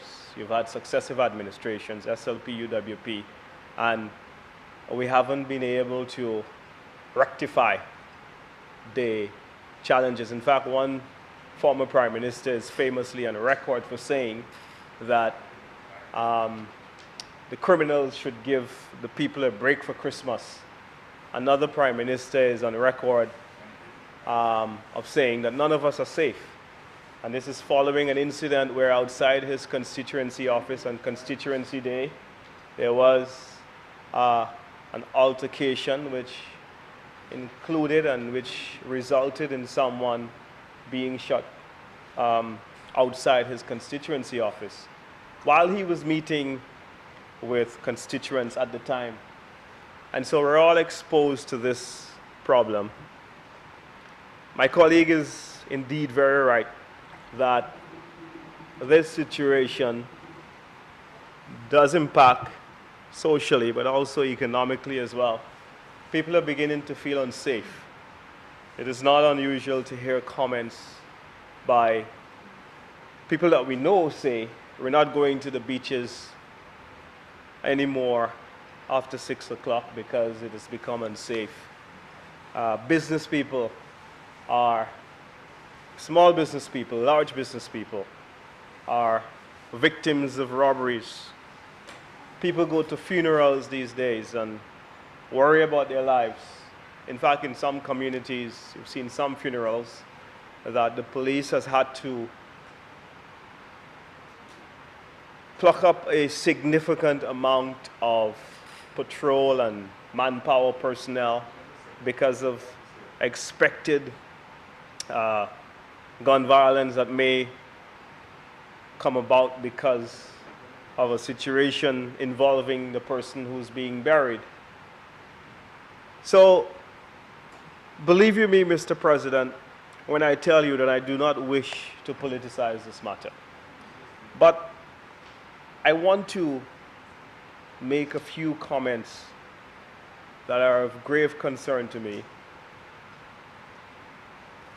And the first one is that the Firearms Act has been ventilated here today. I want to echo that it's in reaction to gun violence that has already happened. And in fact, by itself, it will not be able to cure the problem. I think that's an admission that has been made here by the members on the government side.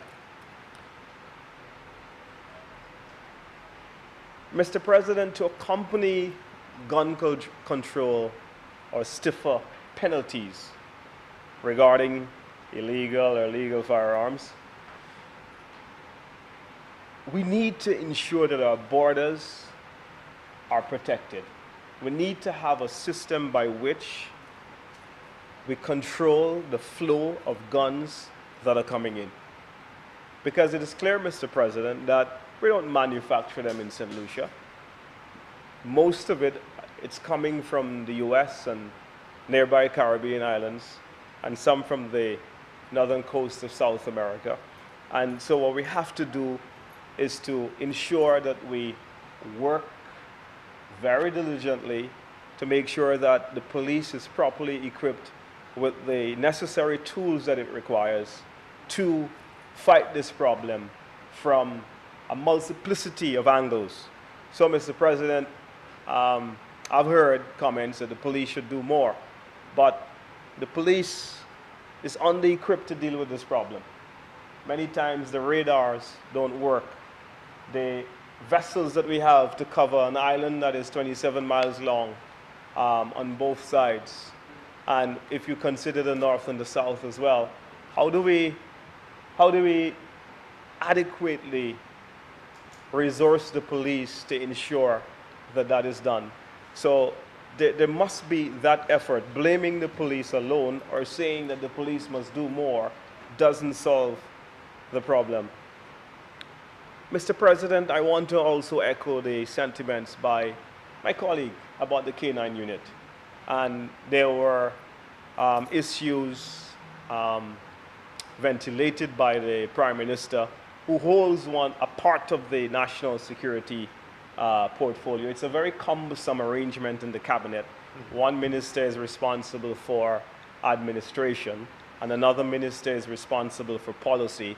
And I couldn't get my head around that, Mr. President, because I don't think it makes for a synergistic, strategic management of a very important matter such as national security, where you need a very direct and single approach so that this individual, there's greater accountability. We know who's the Minister of National Security. But albeit, Mr. President, I leave that to the administration. It's their prerogative to determine what structure of management as it relates to national security policy that they would like to enact.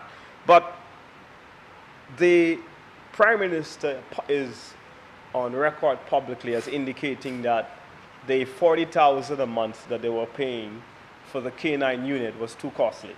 And notwithstanding the fact we saw the police commissioner had mentioned before that the Canine Unit was essential to the whole issue of crime fighting. Not only has it intercepted many drug smuggling activities, but it is also intercepted with illegal firearms, because the two are intrinsically connected.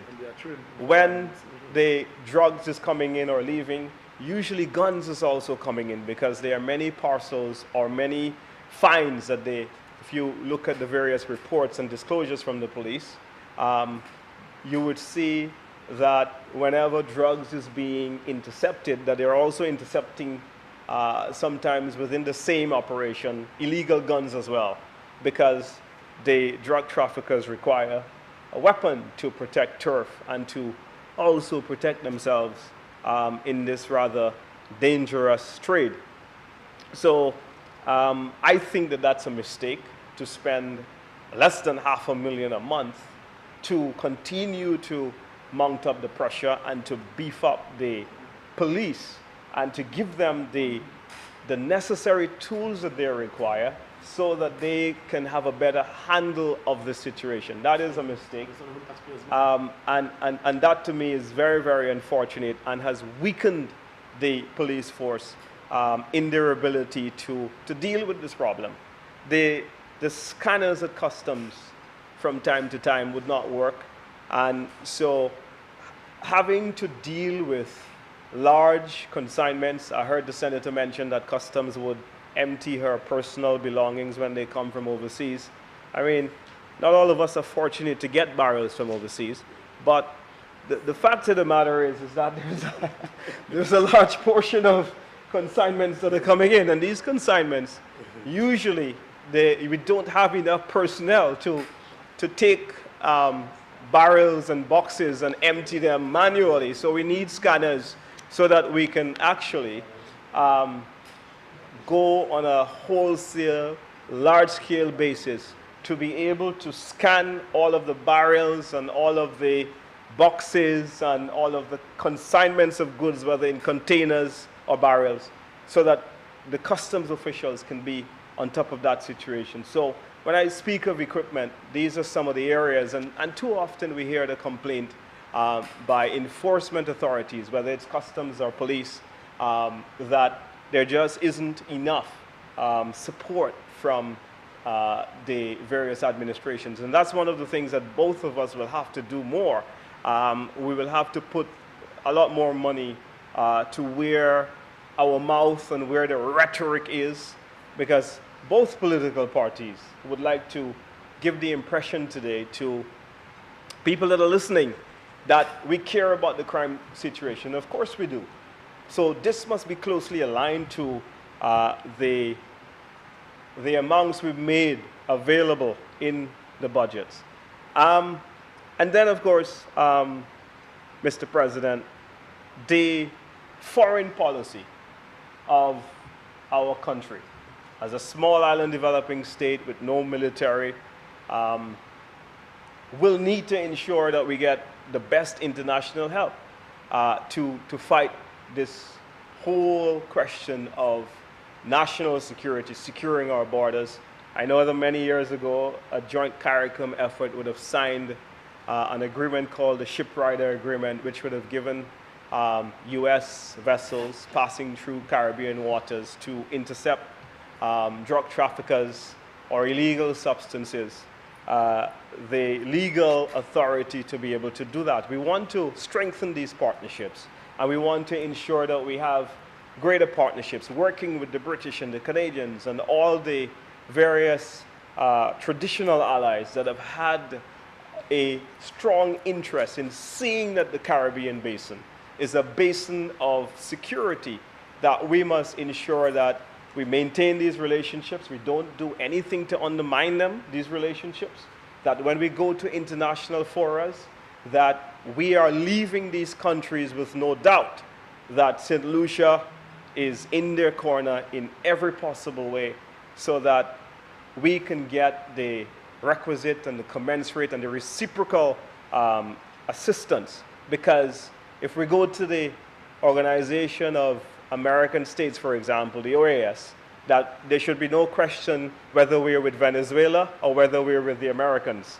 It has to clearly show that we are supporting our main traditional allies that are going to help us in this fight. And so there has been questions raised.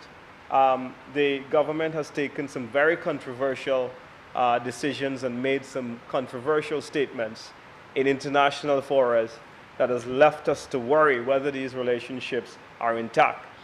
You must remember, Mr. President, that only recently our police were allowed to attend training put on by the United States and other friendly governments in a partnership for us to liberate the people of the Caribbean from the scourge of this national toxic and chronic cancer crime in St. Lucia and the Caribbean. So what we need to do, Mr. President, is ensure that those relationships, they stay intact so that we can tap the international help that is badly needed, where we don't have the requisite resources a lot of the times in terms of ensuring that our police force is trained up to capacity and to given the requisite weapon and ammunition that is needed. These days, when you look at some of the fines that the police are making, both from amnesties and from seizures and operations, we see that the sophistication of weapons among criminals has actually gone up, and it is getting quite sophisticated these days. And so we must ensure that our police has the best help that is possible locally and internationally, so that their capacity is beefed up. Mr. President, when we get a young man with a gun, usually that young man is working for someone that is bigger in the trade, especially in drug trafficking. And if, for example, there is a bigger boss, I think that there has to be penalties to accompany this gun legislation, the Firearm Act. What I would call for as well is for there to be stiffer penalties for drug trafficking, because the two go hand in hand, so that we're intercepting the problem at both levels. One, at the level of the workers in the drug trafficking trade, but as well the people who are in the trade itself, who are making the bulk of the money. We have to ensure that you send a very clear message to these individuals. I know some countries have gone as far as signing extradition treaties for drug traffickers and for criminals, notorious criminals. And that might be something that the government may want to consider so that they leave no stone unturned and they send a very clear message to potential lawbreakers and potential felons that we are serious about hunting you down for crime. I always thought that it was a mistake when very early on in the administration that the government came to the House and expunged the records of people who committed, petty offenses, but at the same time, I believe it set the wrong tone and sent the wrong signal to individuals, especially when the country is going through a crime problem. And by not starting out and sending a clear message, I believe that that tone is coming back in a way to haunt us now. And I think it's unfortunate that the government started out in that way. Mistake, new government.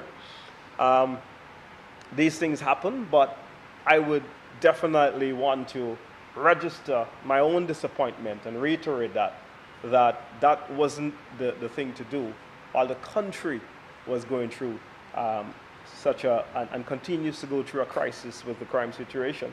The leader of government business said that support for youth and education will help.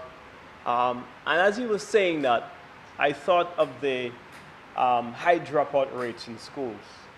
And I wonder, what is it we're doing wrong? I don't profess to have the answers, but if you look at what's taking place, and if you consult with the Ministry of Education, there is a significant dropout rate that is taking place. In fact, when you talk to educators today, you see that a lot of the classrooms are getting empty and empty in comparison to 10, 15 years ago at varying levels. And this could be because of economics, because of perhaps the young people in some societies may not necessarily understand the purpose of education. Could be a number of factors that are contributing to this phenomenon, which is absolutely affecting the education system. And so when someone drops out of school, what happens to them? The Youth at Risk program was also mentioned as one of the programs, and how many young people are trained in that program? How much of a dent will this have on the youth situation in the country, both in terms of the youth economy as well as the social landscape as it pertains to young people in this country? Is it 5,000, is it 10,000 young people that's going through this program a year? I doubt, but it would be good to get a number from the government so that we truly understand that this is not just rhetoric, but this is a very solid, well thought out plan that the government is putting together, bringing together the social, the fight from the aspect of ensuring that they beef up the social landscape of the country as well as youth economics. So it'll be interesting to hear what the leader of government business has to say about the number of young people and what percentage of young people that are at risk based on the research that the government would have done. But I agree with him when he said that this measure alone will not solve crime in our community totally. He said, no, it wouldn't, he reiterates.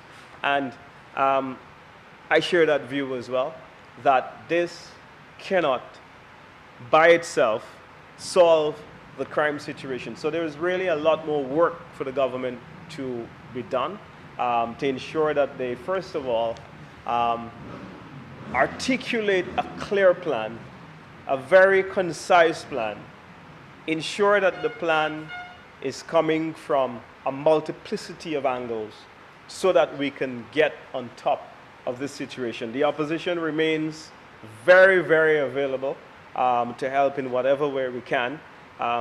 If you notice, we haven't been saying much on the crime situation because we understand that this is a humanitarian issue, and this issue affects mothers, sisters, brothers, everyone.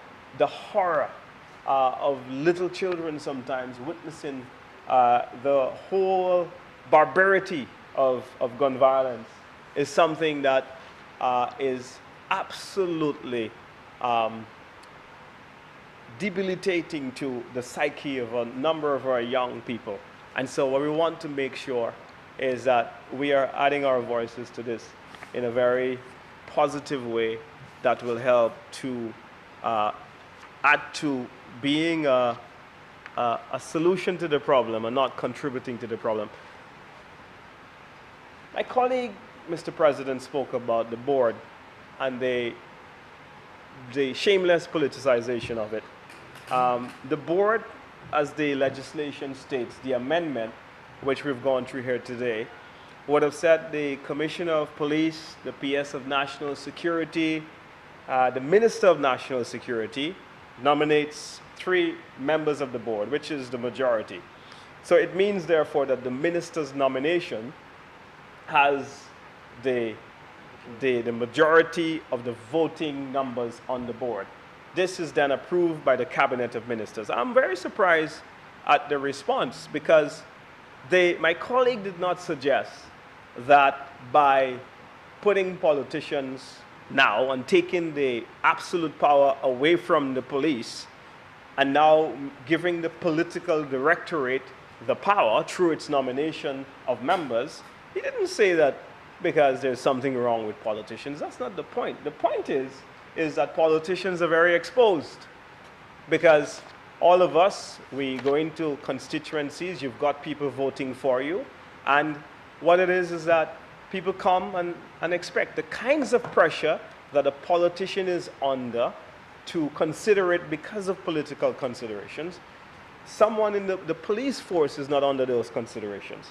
They are able to make a judgment call on the approval of a gun license strictly on whether you qualify or not.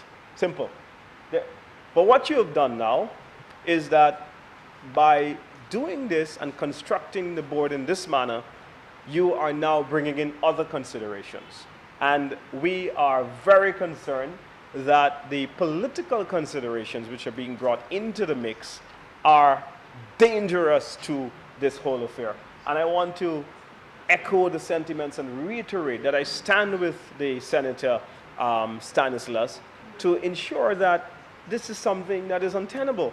Why take away the absolute power of the board from the police and then put it in the hands of the political directorate? It baffles me completely. I just don't understand this level of madness. But at the same token, when you take away the power of the police, you're also going to say to them that they are responsible for solving the crime situation that we have in the country. This is not fair.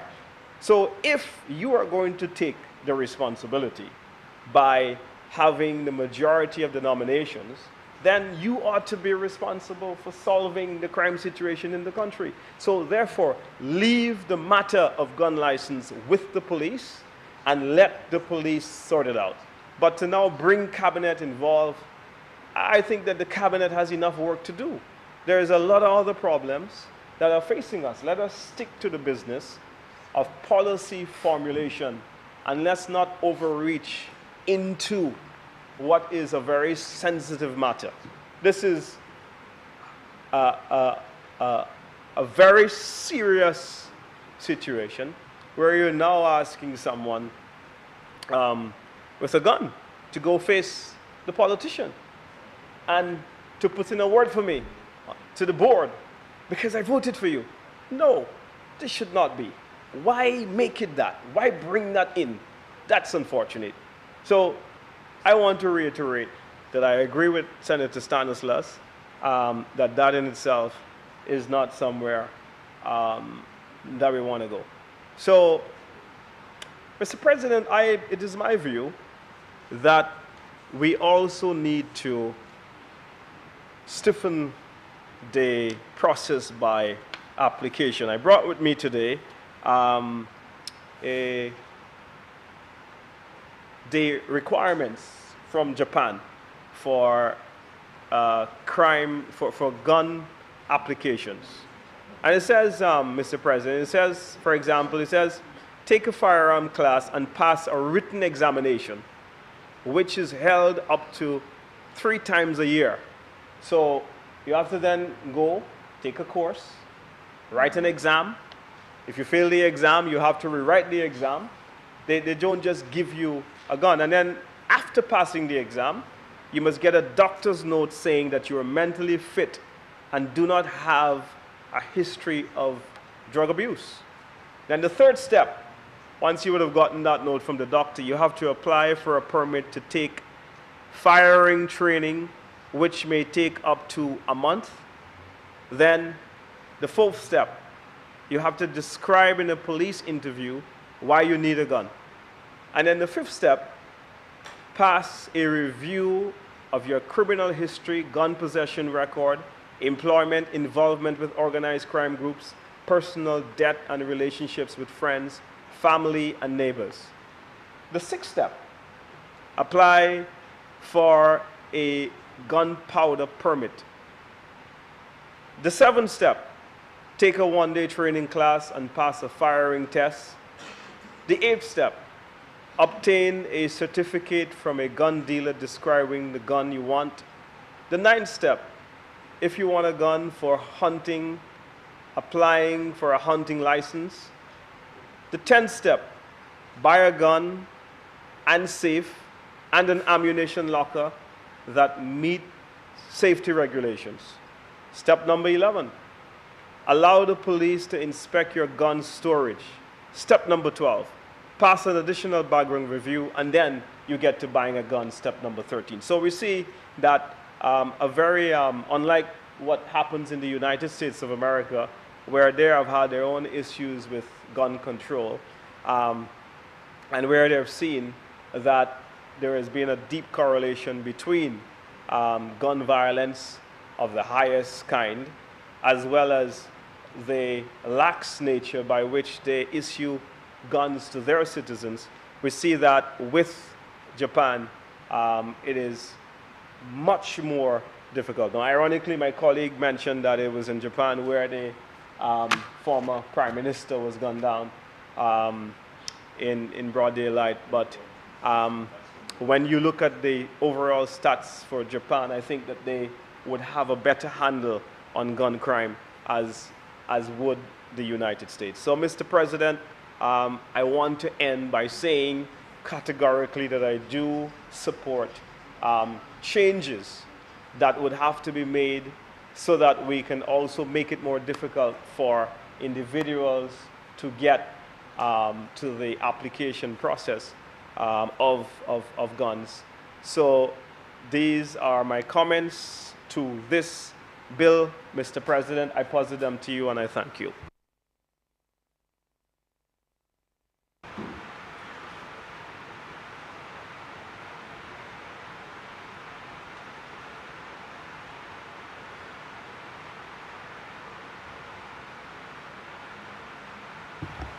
Senator Reynolds.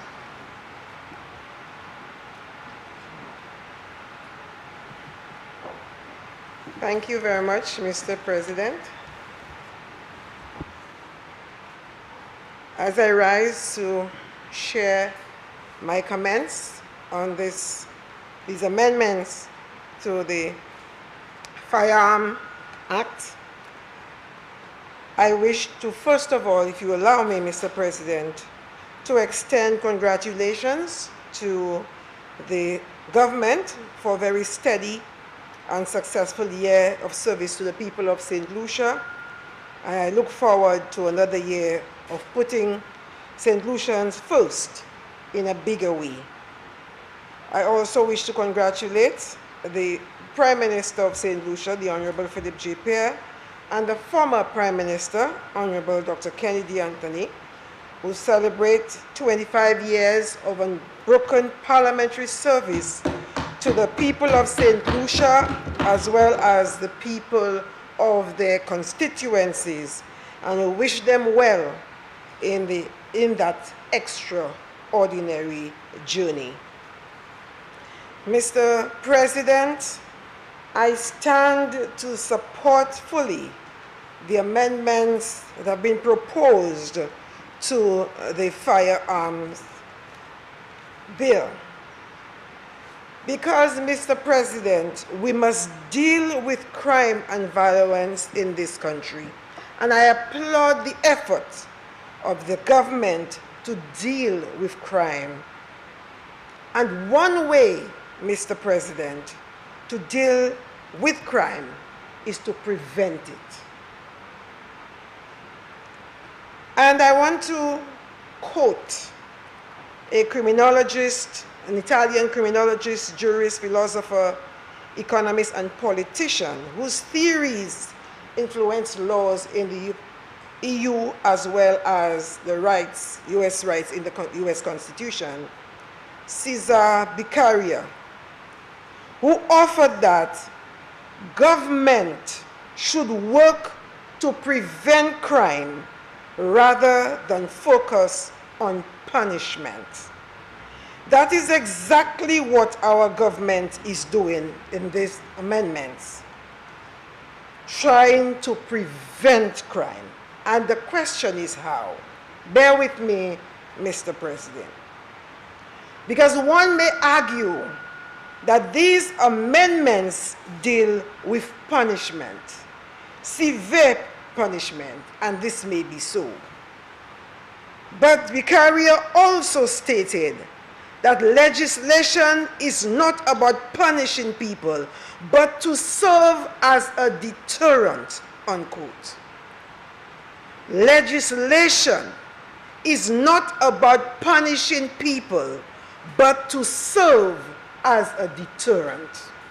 And this is what we are attempting to do.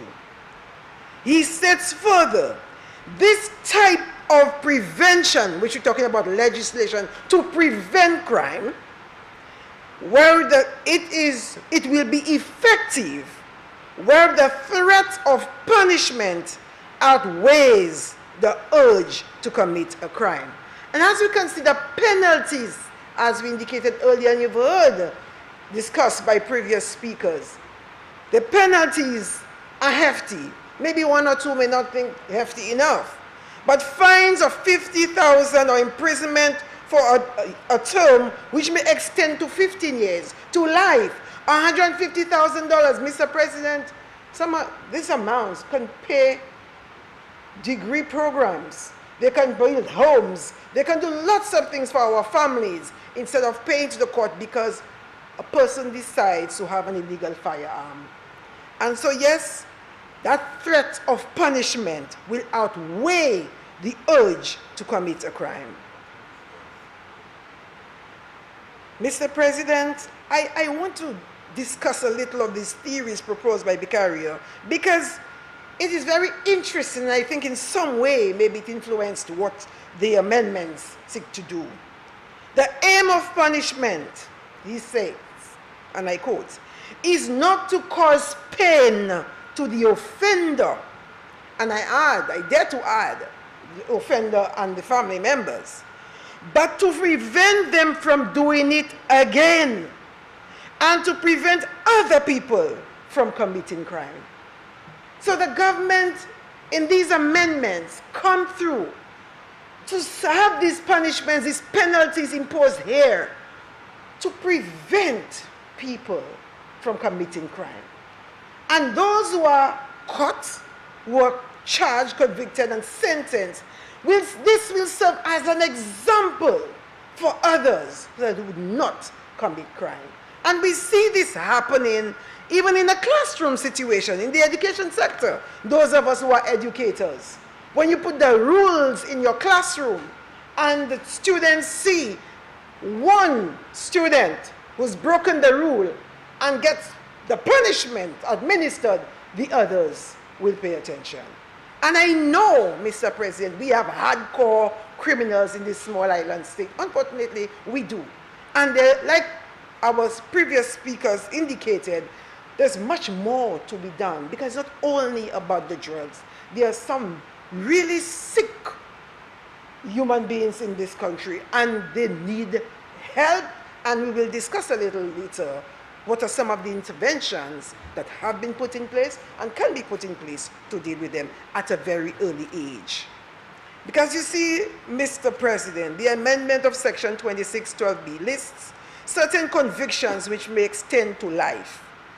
Again, our philosopher posits that for punishment to be effective as a deterrent, the punishment must be certain, it must be swift, and there must be severity.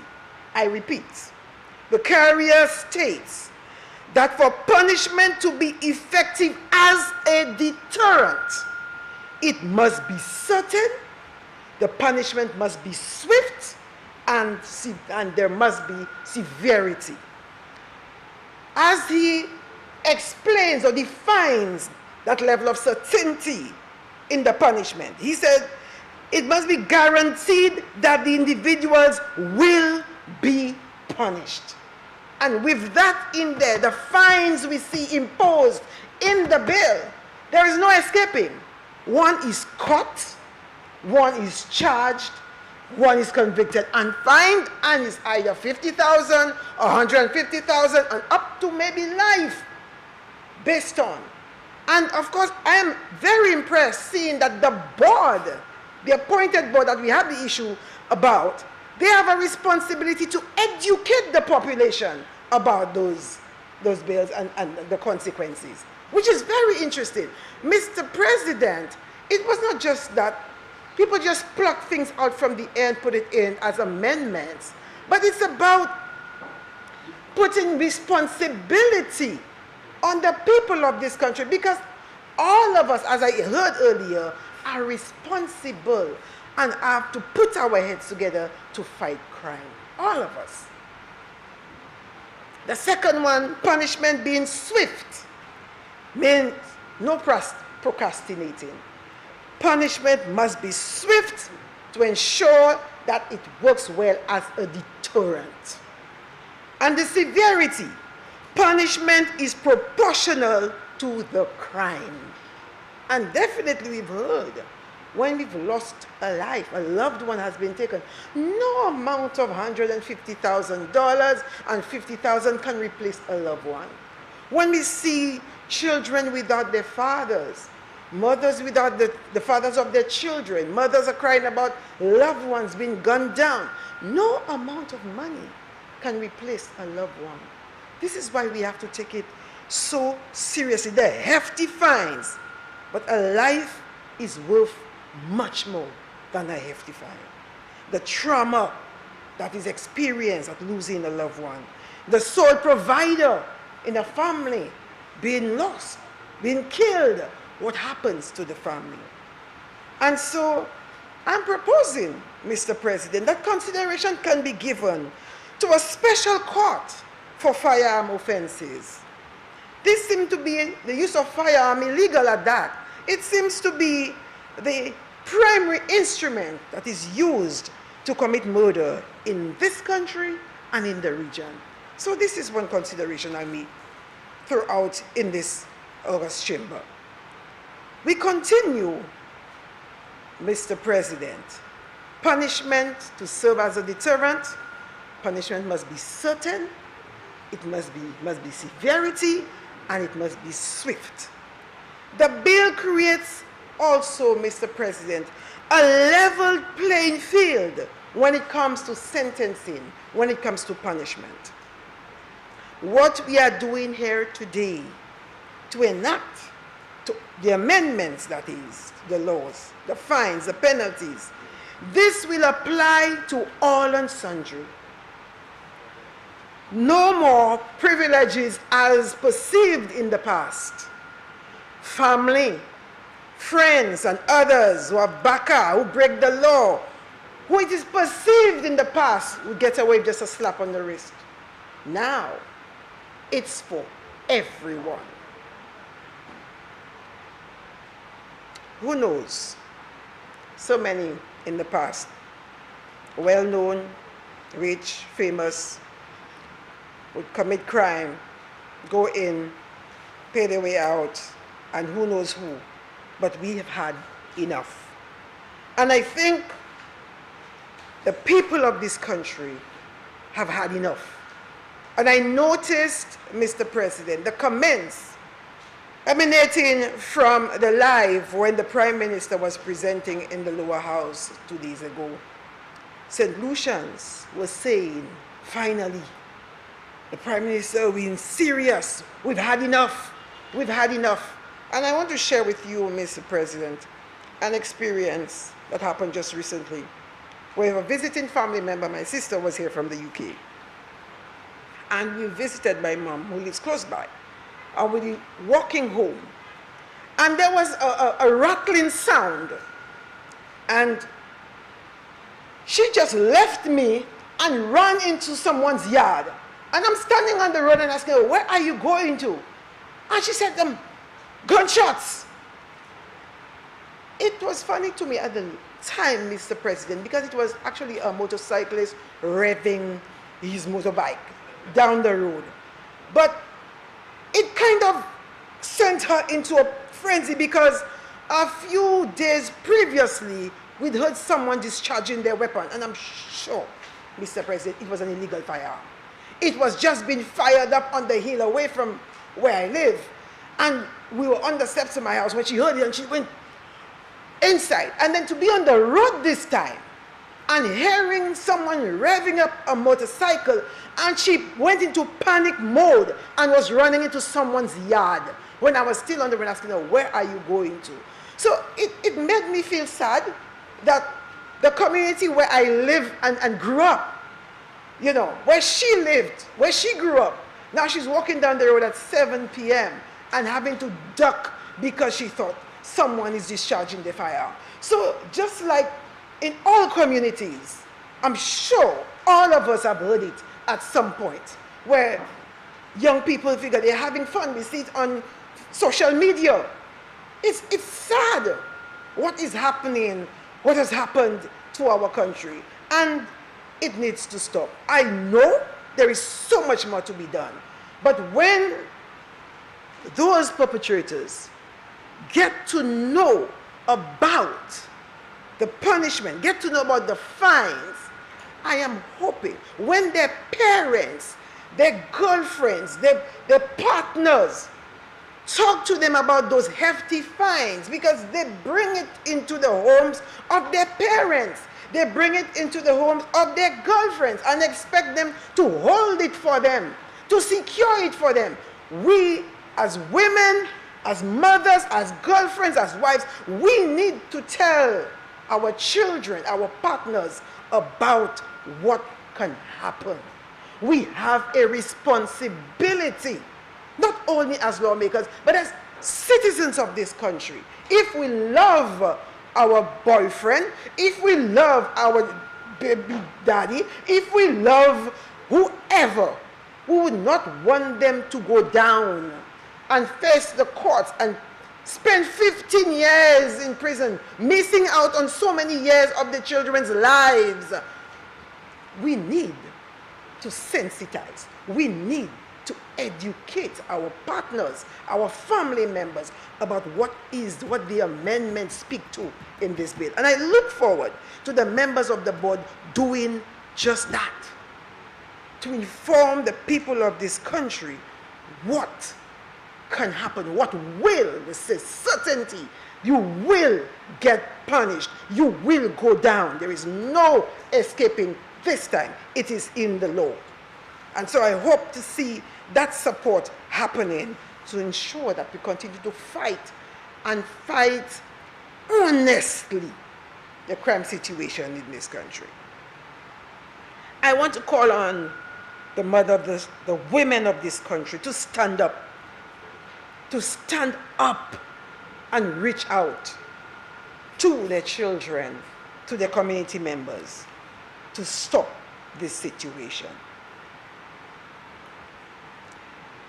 Mr. President, the government has implemented and continues to implement other initiatives to deal with the crime situation, to deal with prevention, and I continue to preach the word prevention.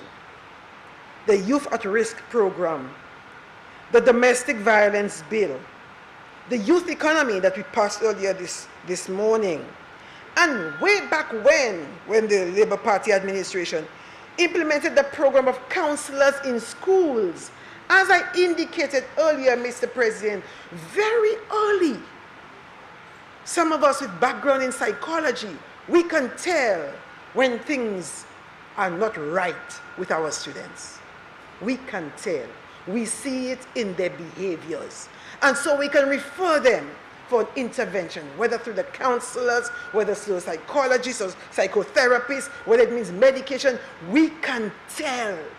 And if we care, we will do something about it, Mr. President. Especially our young men who are coming from backgrounds where they feel they may have been abused. The young women who may have been abused at home. And we heard of what happened during the COVID situation, the height of the COVID situation, where students, children were abused, sexually abused, when they went to the homes of their neighbors to use devices because there was nothing at home. And they were abused. When their mothers had to go to work and left them with all they were abused. And so the counselors now have their hands full trying to work through and rehabilitate these young people. It's the reality. And if it is not dealt with, we see the problems and we say criminals sometimes created by the home situation, by the community, and bigger bosses, the evil bosses in the communities. They see the vulnerable people. They see those who are just live to languish in the community, and they take advantage of that. And hence the reason why it is absolutely necessary for the government to put and continue to put those social programs in place, the after-school programs, the distress fund, the support for single mothers, all of that to put in place to ensure that no child becomes a target. We start from the very tender age. Let's teach them how to manage the conflicts. That is why you have the counselors at the school, secondary school level, the counselors at the district level, to ensure that we make those interventions to help them. But much more is still needed. And I heard the member opposite spoke of it was sending us a wrong tone, a wrong message when we dealt with the legislation to deal with the 3 grams of marijuana or what have you. I mean, we're talking about these serious crimes. There are ordinary folks in our community who use marijuana for whatever reason, whether it make tea to deal with the eye problems, whether for whatever reason. You mean to me we're taking these as the criminals and comparing them to those hardcore criminals who use those kinds of weapons to gun down people like dogs? You're comparing this? These are 2 different situations. And we talk about, sometimes I just wonder, Mr. President, why we even bother? Why we even bother to make those kinds of statements? It's just kind of almost irresponsible. Now, we're going on to the constitution of the board. The powers of the board to investigate an application for license or permit, to require an applicant for license or permit to appear before the board. Why not? If special branch can investigate and the commissioner can make a decision, a determination, why can special branch still investigate, the board continue to investigate, and they sit with the commissioner and make a decision? What's the big hoo-ha about this? Why are we undermining the level of professionalism of our people in this country? Again, it shows what we're thinking. It's only foreigners who can do things well in this country. You mean to tell me you cannot get people who are of high integrity and are able to exercise good judgment in fulfilling the functions in this act? You mean to tell me St. Lucia has no body who can be so unbiased and sit down in a room with the commissioner, look at applications and make a determination? We are saying we are so colorblind that we cannot do this. No wonder the one who said that, I mean, maybe we need to revoke some people's passports and St. Lucians. You understand? St. Lucians, we have it in us to do this. I will not accept this, Mr. President. We have it in us to do this business of calling it shameless politicization of having a board to help to go along with the commissioner to issue a license for a firearm. One of the functions of the board is to promote and oversee public education related to safe and effective use of a firearm and ammunition. We gave the board responsibilities, powers, and functions. It also indicated that the minister shall by notice publish in the Gazette the appointed the members of the board. People will know who the members of the board are. And Mr. President, in a previous life as a minister, I appointed boards. And Mr. President, in a previous life, you appointed boards. These are governed by laws. The appointment, the constitution of the boards, it's in the books. It's in the law books. It will govern, it will tell you specifically which professional, which background is necessary for a person to serve on the board. We are guided by the law. And so, Mr. President, I appointed boards, nursing council. I appointed persons to serve on the medical and dental council, to appoint doctors. I appointed people to serve on the Allied Health Board Council, to deal with people who dealt with, ophthalmology and other areas like that. Specific areas when it comes to health. We trust persons to serve on boards who can appoint doctors to work in our hospitals. We put people on boards and council who will appoint nurses. We'll see that the nurses are qualified, certified before they work in our health institutions. You mean to tell me the same way we cannot have the Constitution, the laws cannot guide the appointment of a few persons on the board to determine who should have a fire or who can get a license? Especially that special branch will be still involved in the investigation. We are not removing responsibility from the police. The commissioner of police or his or her nominee, the permanent secretary in the ministry responsible for national security. Again, you see how we like to undermine our public officers. No wonder we wait and pay Ernst & Young to do our budget. We don't believe that our public officers can deliver. 3 persons nominated by the minister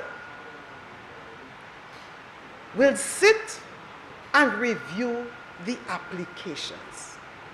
Simple, Mr. President. We must have. The ministers came in here over a year ago, about a year, a little less than a year ago, and they took an oath to serve the people of this country. And I don't think any of those ministers will cause to happen politicization of persons who can apply or receive a firearm or a license to carry a firearm. We must have more confidence in a group of people sitting down and making a determination. because we seem to have more confidence in one person. And who appoints the commissioner? Mr. President. Who appoints the commissioner? So one person or two people or three people would appoint the commissioner, and the commissioner, there's so much confidence in the commissioner. But a minister, along with guidance from the cabinet and the act, is so guided to appoint a group of people, and we have no confidence. We say it's politics. But I can understand that based on the past experience, when the previous administration, the way things were, the way their hands were in every board, manipulating everything, they believe that all governments who come after may behave the same way, which is a shame. And I want to say, Mr. President, that we need to go back to that point of being good examples. We need to go back to that point of having young people look up to us and believe that we have this integrity, that we are unbiased.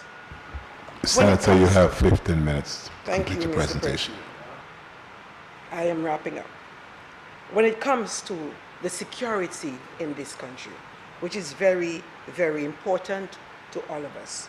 So as I close, Mr. President, I want to reiterate my confidence in the amendments that have been proposed to this act.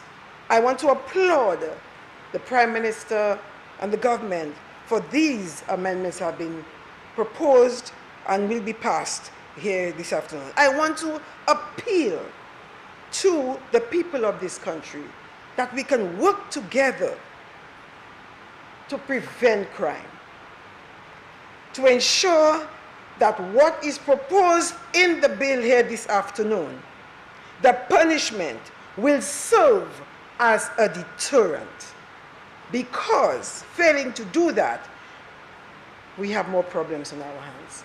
Let's ensure that the bill is passed, it becomes law, and anybody, anyone who is caught will face the punishment of it being certain, it being swift, and of course that level of severity. It must serve as a deterrent along with other programs to look at crime prevention in this country. I thank you.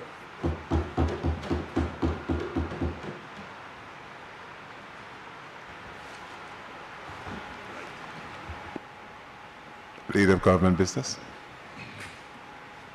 Thank you, Mr. President. Mr. President, once again, I stand in this Senate to present a rebuttal and to attempt to, among others, respond to the questions and comments raised by the Leader of Opposition Business.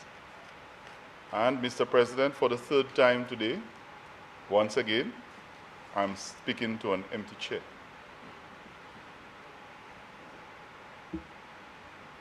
Mr. President, let me start by acknowledging the contributions of all the members on this bill and thank them. I think we have all agreed that this is a very necessary amendment and that we have all acknowledged that there's reason for us to pay attention to the situation in the country as it relates to gun violence. I will first address a couple of issues that were raised by the opposition with regard to gathering intelligence, the board composition, which in part has been addressed by one of my colleagues, and the role of the various persons and so on. First of all, Mr. President, I want to ask the opposition, because it's something that I think they have been hitting at from the time this bill was introduced. What is their obsession with the Canine Unit? I heard the Canine Unit yes, we acknowledge that this is important in terms of detecting the dogs being used to locate weapons, drugs, and other illegal items. But I kind of looked a little further than what was being said, and I asked, what is the obsession that the opposition has with the Canine Unit? And whereas this government has never said that we will dismantle and do not have anything to do with the Canine Unit, all the Prime Minister said was that he's going to review the contract. The contract that was given for that unit. Clearly, there are issues with the contract, and the Prime Minister has a right to look at any contract and determine that it needs to be reviewed, have the review done, and then fix the problem. There's nowhere in this debate or any time that this government has indicated that it's going to do away with the Canine Unit. So the Canine Unit argument has nothing to do with not wanting to help detect crime and drugs and guns. But I suspect this opposition has a particular interest in that Canine Unit. But I'll leave it at that for now. Mr. President, the opposition also raised the issue of the firearm dealers also having to deal with the firearms being seized if they're not following the proper procedures. Noted. The issue of conversion of firearms and increasing the sentence to life, I also note this well. I think Senator Stanislaus raised an issue with explosives that he had hoped that would have been included, but I think if I am to refer to Section 53, Amendment Section 53 on page 24, I think there's reference made to bombs, grenades, and so on, which really are explosives. So perhaps the terminology, the specific term of dynamites, or whichever example he referenced, wasn't mentioned, but I think it is captured in that particular section. So I thank him for that observation. The issue, Mr. President, that I think got a lot of treatment was the issue of the composition of the board. And as was correctly stated by a former minister who spoke just before me, boards in this country have always been appointed by cabinet ministers. The leader of opposition business is a former minister, and I'm sure that he appointed several boards. In fact, I work in that very ministry now, and I can tell you it's one of the ministries with the most statutory organizations attached. And so he would have had countless boards that he would have recommended or he would have appointed as a minister when the names were submitted to him. So to suggest that the boards in some way should not involve a minister or politician, in the first place, I don't see anywhere that we have suggested that the members of that board are going to be politicians. So I don't know if it is an expectation. As a matter of fact, Mr. President, if you look at the section here, I'll tell you, if you go to to page 11 of the bill and look at section 2B under disqualification, it tells you who is disqualified. And under section 2B, subsection A, it says he or she has not been a member of the House of Assembly.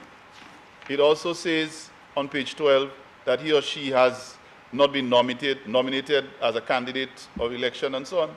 Clearly, that does not suggest that whoever is going to be on that board to serve along with the Commissioner of Police will definitely be a politician. So I do not know what the anxiety is about the board. It seems that all of a sudden the opposition is very fearful and worried about boards. They were in the business of appointing boards, and I I now notice the leader of opposition business is back as usual. Probably lost about what the discussion is and will want to interject. Mr. President, under the former Ministry of Tourism that I now serve in, I'll repeat for his benefit, this is one of the ministries with the most boards, and he would have had an input. He would have appointed several boards. All of a sudden, ministers can't appoint boards. Ministers must not be involved in appointing boards. Who appoints boards? Who appoints boards? So, Mr. President, I will move to the composition of the board, which is another discussion point. There seems to be a contentious issue about the 3 persons being added to the role of the commissioner to be able to decide whether or not a firearm license is issued. Mr. President, that does not in any way diminish the role of the police commissioner. I want to assure the opposition that it does not. The police commissioner is a member of this board and is the chair of this unit, if I may call it that. The police commissioner heads it. And if we go to page 11 again, the police commissioner not only chairs the board, but if we read under the functions of the members, let me just get the relevant section. Section 21. Section 21, it tells you that the police commissioner does not only chair the board, but he has a casting vote in addition to his original vote. So in the event that there is an indecision or a dispute in the votes, the person who retains the right to have the final say is still the police commissioner. That is not left in the hands of any other person. That tells you how important we believe as a government that the office of the police commissioner must still remain very relevant in that case. All the board does in bringing in the other 3 persons is to provide an additional layer of scrutiny. Is anything wrong with that? Providing an additional layer of scrutiny? If you are so concerned about that it's dangerous, how dangerous has it been when you have had a police commissioner making the decision by himself? And as was questioned, who appoints the police commissioner? As we speak in our constitution, the Prime Minister has the authority to dismiss the commissioner.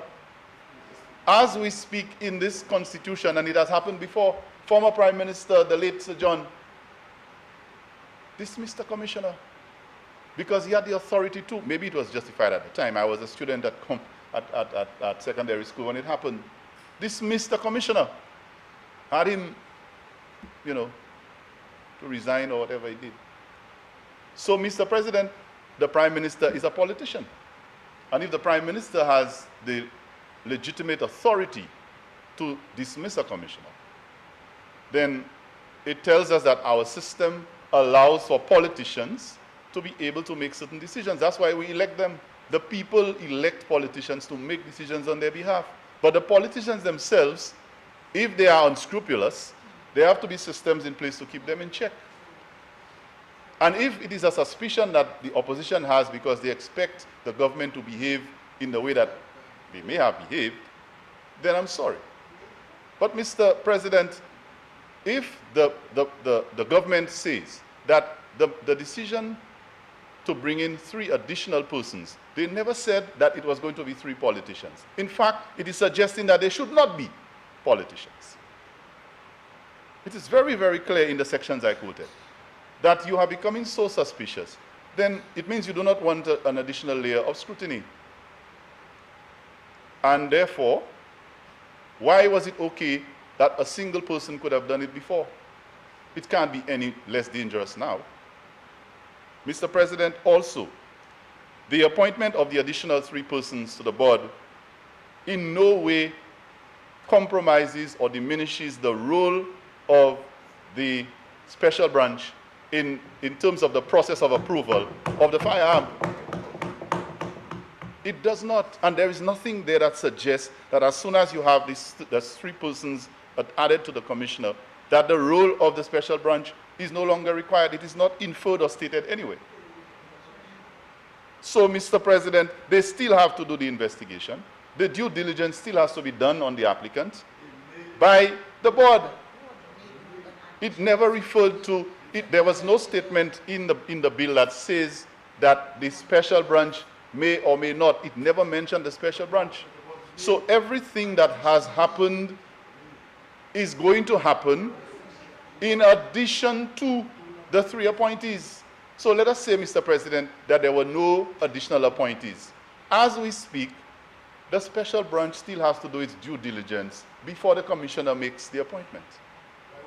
And so if the amendment does not suggest that this is interfered with, the amendment speaks particularly to the board and its role, which comes into play after all the due diligence has been done. It is very clear, Mr. President. We are trying now to introduce things into the bill like was done this morning. Of course, thankfully, you were able, one of us was able to pick it up and clearly rule that the member had not, was trying to mislead the House. They are not going to be allowed to mislead this honorable House by trying to introduce things that are not in the bill. And I, as government, leader of government business, will ensure that it does not happen. Let us stick to what the bill says. If there is ambiguity, you can ask for clarification and we will clarify. But do not suggest that there is something in the bill that is not in there. So the additional 3 persons on the board in no way interferes with the function of the Commissioner of Police or the role of the special branch. They will still have their own function. In fact, it gives the Commissioner of Police exclusive power in that if there is any casting vote, he has a casting vote. So it does not diminish his role. Mr. President, I want to also address a couple of concerns raised by Senator Lee. And he did mention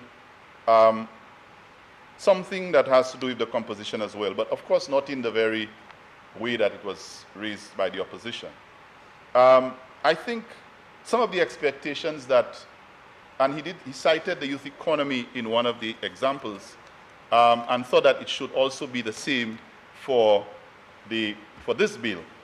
Mr. President, I believe that these expectations, for example, people should not have declared bankruptcy, should not be mentally unstable, and be convicted of a criminal offense, and so on. Mr. President, in almost every single board that is appointed in this country, these conditions apply. It is a clear convention and expectation. Maybe if there is need to actually insert it, we will not argue that, and we can have that considered for further review, of course. But it is a clear expectation, not only with that board, but any board. You clearly, if you have these things, you will not be eligible to be considered for boards. So, Mr. President, I think there was another point that was raised by Senator Lee under Section 14. When it comes to the repair of firearm licenses, the same should apply for owners and persons who have illegal firearms. I also noted at this time, Mr. President, I want to speak to the issue of the 2 issues raised by the leader of opposition business. Thankfully, he's here to listen to my response. First of all, the leader of opposition business started by saying that he's not going to politicize the discussion on crime. When he said it, I took it with a grain of salt. And thankfully I did, because the very next statement he made was that he cited examples just after he said he's not going to politicize it. His examples were particularly examples that were words that were uttered by previous prime ministers and previous politicians about crime. But you see, while he did so, Mr. President, he just pointed to what politicians said, except for one thing he didn't remember, the little statement with an accent that Kenny didn't, but I will. He forgot that one, because he probably knew who said it. He repeated things that other politicians had said about crime, but he forgot that one. But at the same time, he's not politicizing crime. We need to stop this hypocrisy in this one. Come on. Mr. President, I was very fascinated when the leader of opposition business made reference to what I like it when we in this honorable house try to use best practice and make recommendations. It always is welcome. But it's interesting that he chose Japan. He read something there, and these days what I see, the opposition seems to be an authority on everything. They come and they try to lecture us, the government, with all kinds of prescriptions and brilliant ideas that I don't know where they were in the last 5 years, but that's okay. If the idea is good, we'll listen, even if it's coming from the opposition. So the leader of government business decides that he's going to offer some a suggestion, and he uses a model from Japan, and he goes on and reads some fancy thing. Well, I wonder what inspired him to use Japan as an example. I wonder. But one thing I'll tell him, Mr. President, that in Japan, no acting prime minister has ever and will never sign 30 direct awards in one day. That's a good model that I think he needs to pick up on, because that does not happen in Japan. So when he comes here with Japanese, I mean, we are in St. Lucia, there are so many countries around the region, there are so many models that we can, I have no problem with a model, just so you want to come to this house with selecting Japan. So when you choose your models, please pick up the good practices that these governments have. And maybe you can go back to one of your colleagues and tell them that that does not happen in Japan. I was heartened to hear some offerings that have some sociological and psychological basis. I think sometimes in our discussions about issues in this country, we are not inclined to pay attention and acknowledge proper scientific research. And I think I heard one of my colleagues speak about issues that present sociological and theoretical perspectives on what happens when you implore or you use punitive measures. Even along the lines of education, it's also known that sometimes punitive measures are not necessarily the best, but there are times that they are necessary. And I welcome those. The important message in that submission, I think, and I think most of it came from Senator Reynolds, was that punitive measures are supposed to serve as deterrents. And when they serve as deterrents, the deterrents usually don't mean that the behavior will not be repeated. So you have to back it up with other things. So you may be able to curb a situation for a while, but if you stick to punitive measures alone, it's not going to give you a long-term solution for the problem. So you have to back it up with other more concrete and effective measures. So I welcome that submission, and I believe that the discussion on this particular bill today, Mr. President, has raised a number of very important issues and has brought some serious serious matters for consideration to us. We believe that the objective of these amendments is to help strengthen our fight in reducing the number of illegal guns and ammunition that get into the hands of the wrong people. And I hope that even going forward that we can consider how we can strengthen the legislation further so that we can bring some measure of control, sanity, and regularize what happens with the use or misuse of illegal weapons, particularly firearms and ammunition, in this country. I thank you, Mr. President.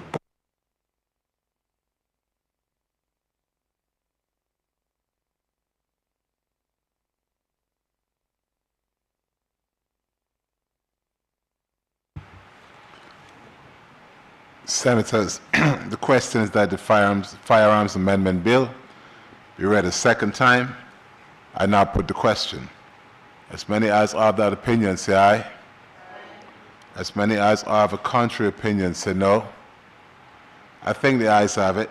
The ayes have it. An act to amend the Firearms Act, Cap 14.12.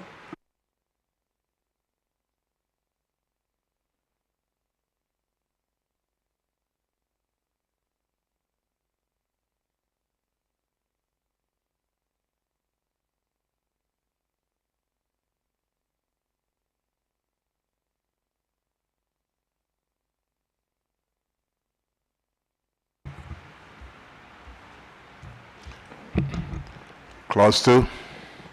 Interpretation. Clause 2 stands part of the bill. Clause 3. Amendment of Section 2. Clause 3 stands part of the bill. Clause 4. Deletion of Section 3. Clause 4 stands part of the bill. Clause 5. Insertion of new Part 1A. Clause 5 stands part of the bill. Mr. President, sorry. Apologies. Senator Lee. I wish to propose the following amendment to 2B. After the existing clauses A and B, that means... Which clause are you referring to? Which section? So that's Section 5, 2B, disqualification. 1 second. It's on page 11. Sorry. Section 5, 2B. Right. Disqualification. Page 11. So after the existing subsections A and B, I propose that we insert subsection C, has filed for bankruptcy in a court or is declared by a court to be a bankrupt. An additional subsection D is declared by a court to be mentally incapacitated by reason of unsoundness of mind. And a subsection E has been convicted of a criminal offense except if the offense is 1, a minor road traffic offense, or 2, is spent in accordance with the Criminal Records Rehabilitation of Offenders Act, Cap 3.13.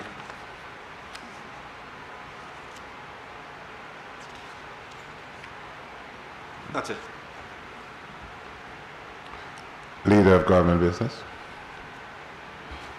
Mr. President, while I note the concerns, and I think we had a short discussion about this, myself, Senator Lee, and there is some merit in the argument, but I think at this time we may want to consider those for another time and allow this to go through as is and perhaps do some reconsideration at a later date.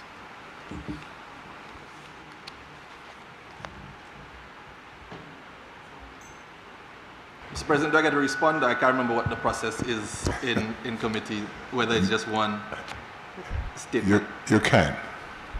Respectfully, Mr. President, in response to the Leader of Government Business, I believe since we are in the process of putting together the board, and this legislation would be determining what the constituents of the board is, I think it's necessary for us to deal with this amendment at this time.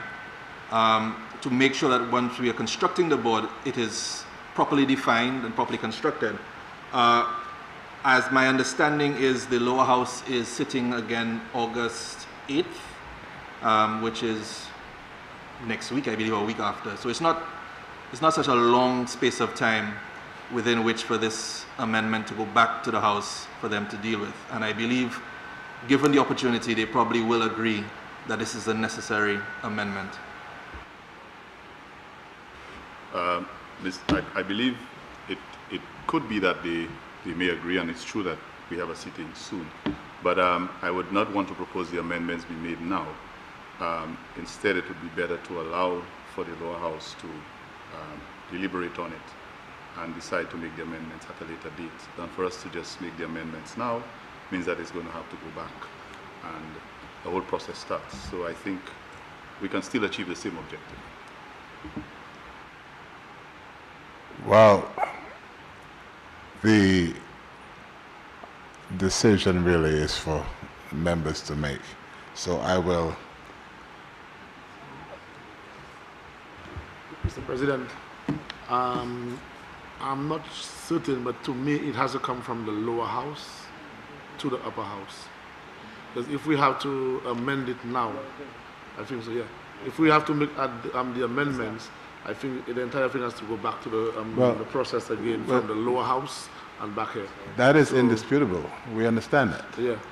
Any amendments that are made here, any amendments that originates from here, causes the bill to go back go down back, to the yes. lower house. We Yes. understand that. Right. I think the discussion was that whether, in fact, based on Senator Lee's proposal, that the bill should not be considered, the amendment proposed by himself should not be considered right here and dealt with, rather than having it dealt with at a later stage by the lower house.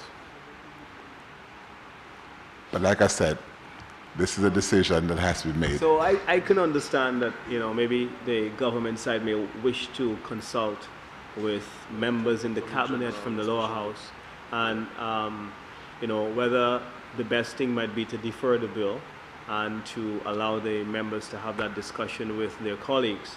And so the requisite amendments as proposed could be something that they would have had time to consult and then come back with a more definitive. Yeah, but once it is passed here, it becomes a bit cumbersome if we intend to do any amendments. Forgive me again, Mr. President. I'm not understanding. Well, I mean, I understand somewhat the objection, but is it that we are going to abdicate our power and right to amend the bill because we think that there should be consultation in the lower house? I mean, as far as I understand, we have the right, if we see that something needs to be done to improve the bill, to do it ourselves. I don't think it should be a situation where we say, well, okay, well, we let them decide whether they change it or not. And I think these are necessary amendments to this bill. You're quite correct. Well, like I said before, that decision is for y'all to make. I cannot make that decision one way or the other. That is for y'all to make, and the standing orders does reflect that. And as I proceed with basically you'll get the opportunity to say whether you agree or don't agree, and then we take it from there. Okay. So clause 5 stands part of the bill. It has not. No, it has not. It's not been amended. Don't forget. Mr. President, do I have to move a motion specifically, or having made the proposal, you now have to vote on whether my proposal is accepted or not? When I move the question, when I say clause 5 stands part of the bill, members have to voice their approval or disapproval.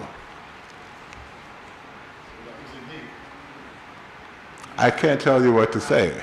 But okay, but I'm proposing an amendment to Yes, to clause 5. your proposal is noted, right? But doesn't it have to be addressed first before we decide whether? When the question is moved, then you get the opportunity to voice your position. Yes, no, no, yes, and then we'll see basically how it goes.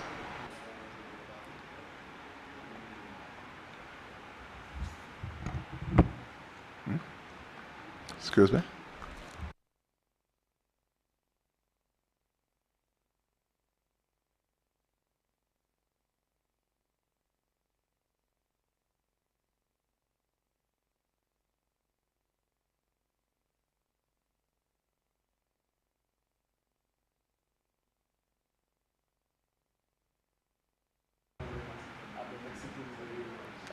Senator Lee, I think perhaps you didn't really quite understand what I was saying.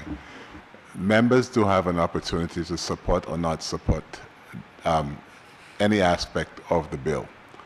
And that is the reason why when I move the question, it says, whatever clause stands part of the bill, you say A or you say nay. That is your opportunity to reflect your sentiment on the bill. And those who support will support, and those who don't support will not support. Because I'm reading Standing Order 54. 1 second.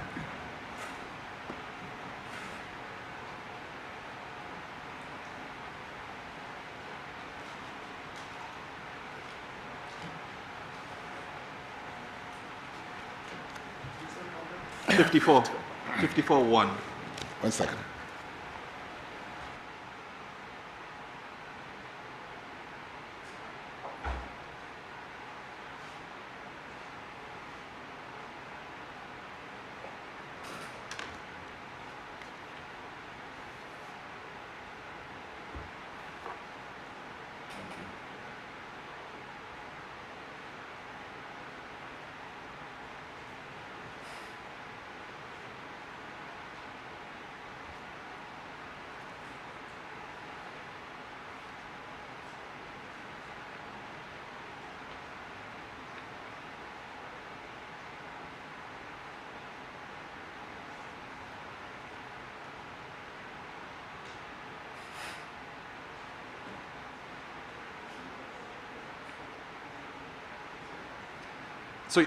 You understand what I'm saying now?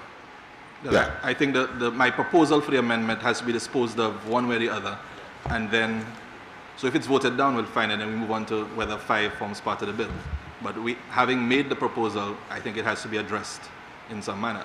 Right. Well,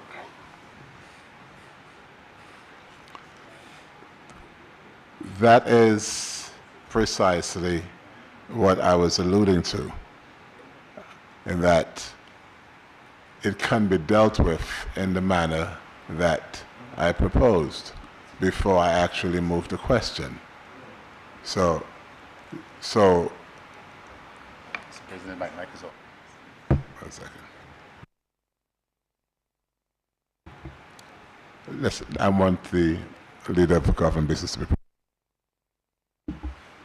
Yes, Mr. Chair, thanks for acknowledging me. I think Senator Lee, I just wanted to, Senator Lee, if I can address him, Mr. Chair. Are you? Yeah, I need to call you. Sorry. Yeah. Right. So, the leader of government business was given an opportunity to respond to your proposal. He did respond, suggesting a different approach. All right. It is now for the members to decide whether in fact they favor your proposal or they favor his proposal, before the actual question is really put.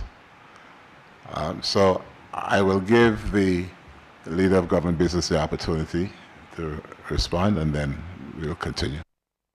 Thank you, Mr. President. And I just wanted to reiterate to Senator Lee that there are 2 ways to achieve the same objective.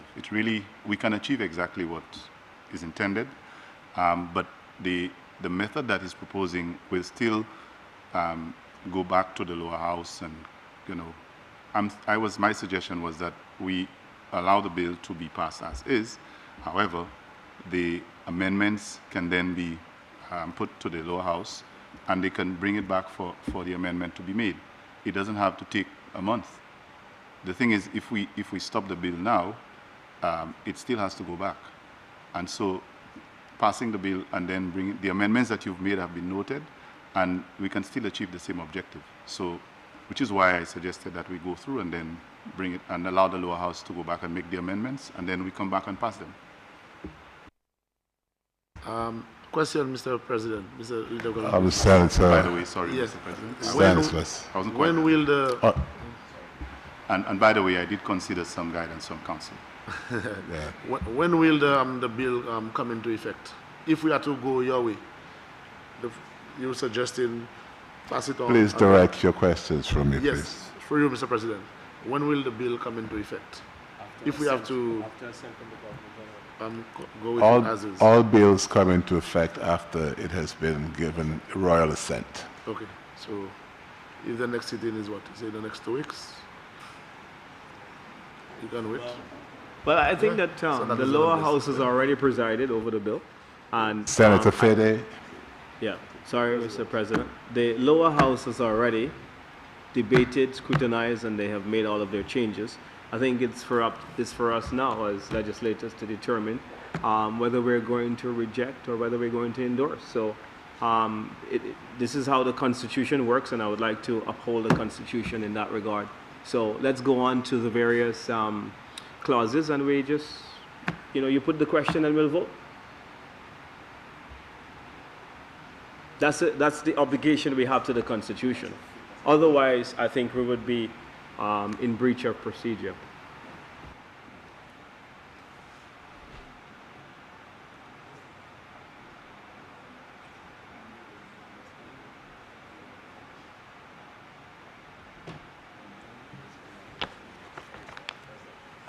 Right.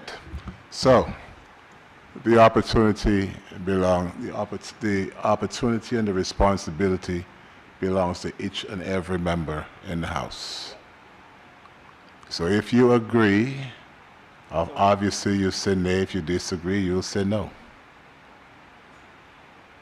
And if there is need for a division, then you'll call for a division. Correct. Simple as that.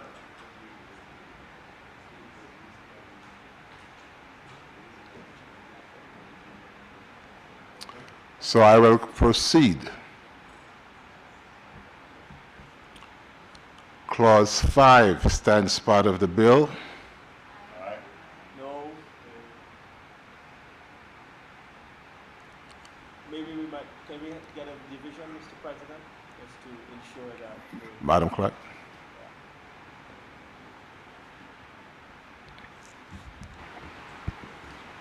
Senator Norani Aziz, how do you vote?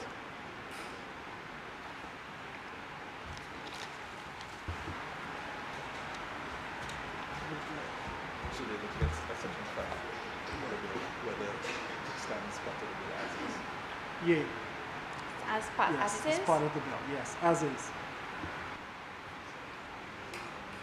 Senator Dominic Ferry, how do you vote?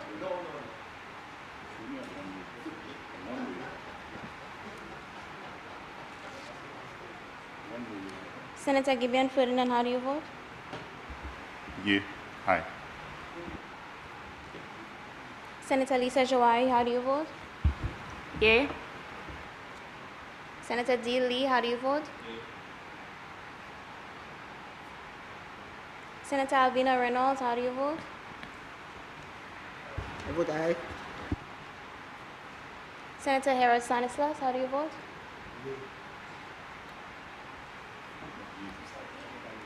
Senator Kejiana Tuso Shalri, how do you vote?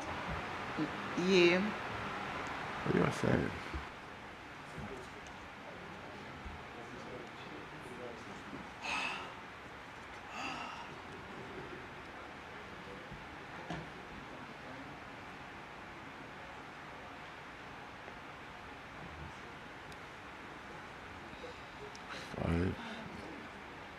Five what?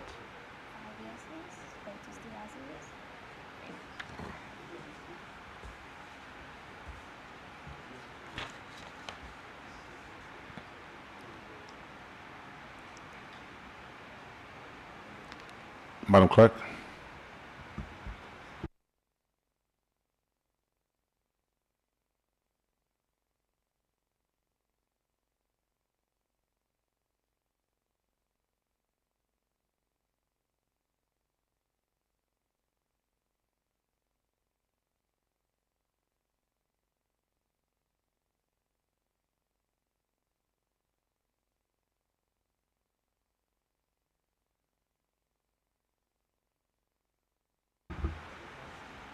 Senators, the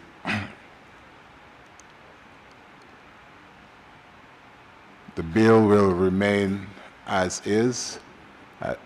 We had 5 in support and 3 against, so the bill stands as is. The clause stands as is. Clause 5 stands as is. Clause 6. Amendments of Section 15. Clause 6 stands part of the bill. Clause 7. Amendments of Section 16. Clause 7 stands part of the bill. Clause 8. Amendment of Section 21. Clause 8 stands part of the bill.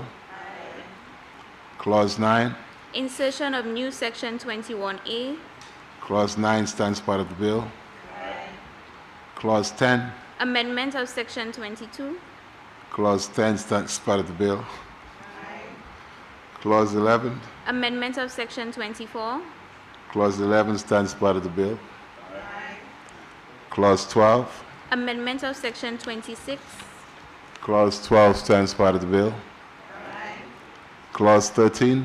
Amendment of Section 27. Clause 13 stands part of the bill.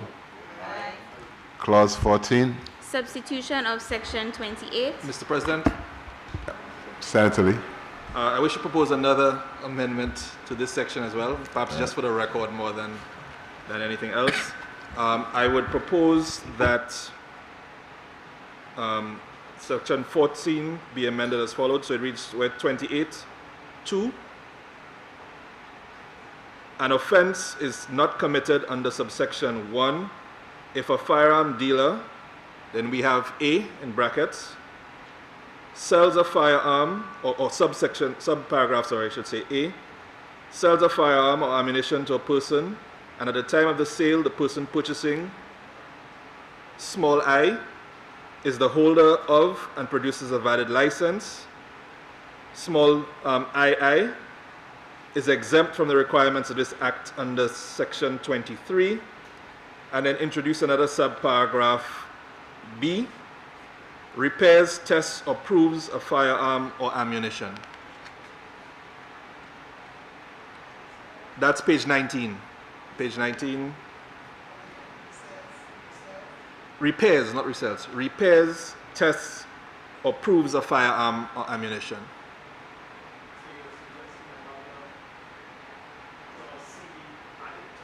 No, a subsection. So you would renumber A and B as I and II, the existing A and B, and then add a subclause B. So let me do it again. So we have 28(2), which begins, an offense is not committed under subsection 1 if a firearm dealer, we'd have a comma, then subparagraph A, sells a firearm or ammunition to a person, and at the time of the sale, the person purchasing, I, so we'd renumber A to I, or small I, is the holder of and produces a valid license. Then B would renumbered II, is exempt from the requirements of this act under section 23. Then we have a new paragraph B, which would then read, repairs, tests, or proves a firearm or ammunition.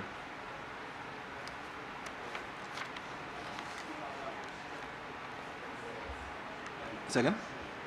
B will be an assertion. Members, Repairs, we can't have cross conversations tests, going on. If you want to or make a proves contribution, firearm please do so. or for me. ammunition. Sorry, Mr. President. You had the floor, Senator Lee. I was just repeating for the clerk so she could take a note. Mr. President? Senator Fede. Yeah, I could see how the suggestion by the senator would actually strengthen the whole ethos of what we're trying to do and what the intent of the legislation is trying to accomplish. So I would want to support those recommendations. Senator, Leader of Government Business. Yeah, thank you, Mr. President. Again, the notes made there and the insertion of the section additional to the reconfiguration of the information makes a lot of sense. But again, I think the process, I would propose that we go the very same, the way that I proposed in the first situation, and deal with it in like manner.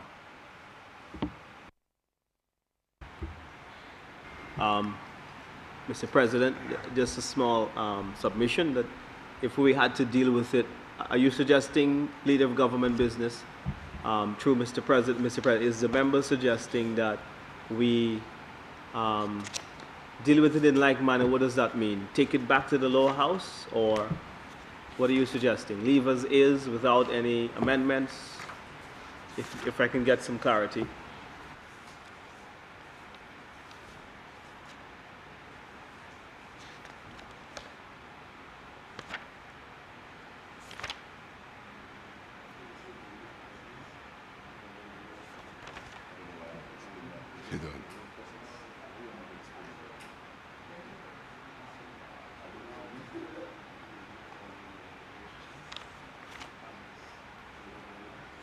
Right.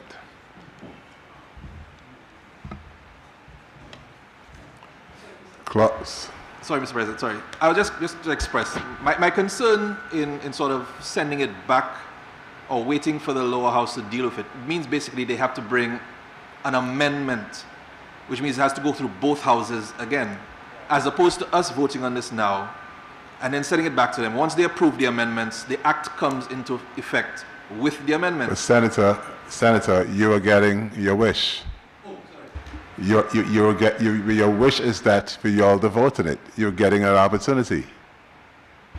Very well. It is for the Leader of Government Business and those on this side or this side to agree or disagree. I have a duty to give you the opportunity. And that's why the question is put each and every time. Hey. So, I wish that there was another way, but that is the way it's done. So you are getting the opportunity. It's just that perhaps maybe you need more time to persuade your colleagues. But that's what I was trying to do, Mr. President. So, Clause 14 stands part of the bill. Perhaps, Mr. President, a division. Madam Clerk.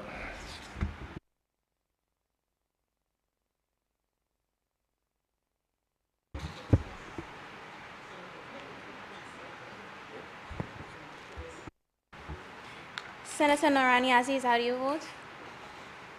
Aye. Senator Dominic Fede, how do you vote? No, of course. Senator Gibeon Ferdinand, how do you vote? Yes. Senator Lisa Jawari, how do you vote? Yes. Senator Dee Lee, how do you vote? No. Senator Alvina Reynolds, how do you vote? Yes. Senator Harold Stanislas, how do you vote? Senator Kejiana Tuso-Shalri, how do you vote? Yes.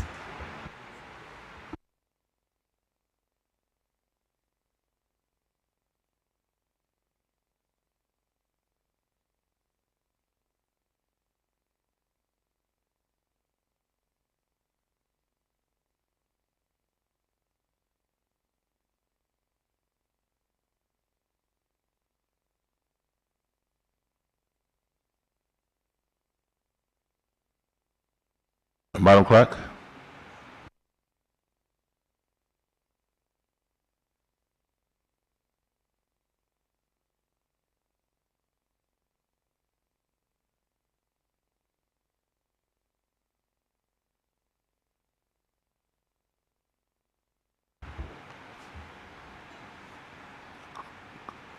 We've had 5 years and 3 no's. So the bill stands, clause 14 stands part of the bill. Clause 15. Substitution of section 29. Clause 15 stands part of the bill. Clause 16. Insertion of new sections 29A and 29B. Clause 16 stands part of the bill. Clause 17. Insertion of new section 31A. Clause 17 stands part of the bill. Clause 18. Amendment of section 39. Clause 18 stands part of the bill. Clause 19. Amendment of section 40. Clause 19 stands part of the bill. Clause 20. Amendment of section 47. Clause 20 stands part of the bill. Clause 21. Amendment of section 50. Clause 21 stands part of the bill. Clause 22. Insertion of new section 50A. Clause 22 stands part of the bill. Clause 23. Substitution of section 52. Clause 23 stands part of the bill. Clause 24. Amendment of section 53. Clause 24 stands part of the bill. Clause 1. Short title. Clause 1 stands part of the bill. Senators, the question is that the committee rises and the bill be reported. I now put the question. As many as are of that opinion, say aye. As many as are of a contrary opinion, say no. I think the ayes have it. The ayes have it.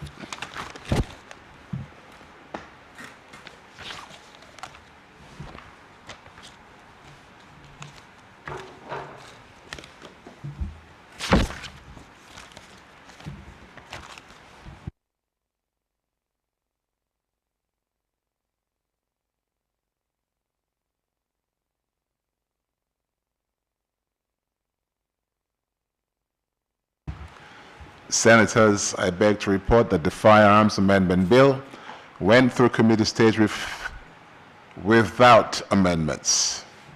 Leader of Government Business. Mr. President, I move that the report of the committee be adopted and that the bill be read a third time and passed. Senators, the question is that the report of the committee be adopted and that the Firearms Amendment Bill be read a third time and passed. I now put the question.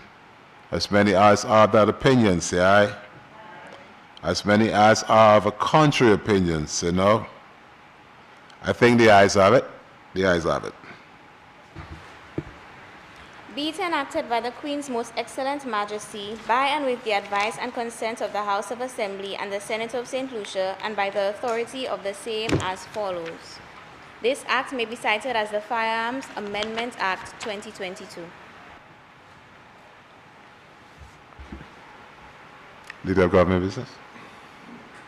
Mr. President, I move that the Senate do stand adjourned, sine die. Senators, the question is that this House do stand adjourned, sine die. I now put the question. As many as are of that opinion, say aye. As many as are of a contrary opinion, say no. I think the ayes have it. The ayes have it. This House is adjourned.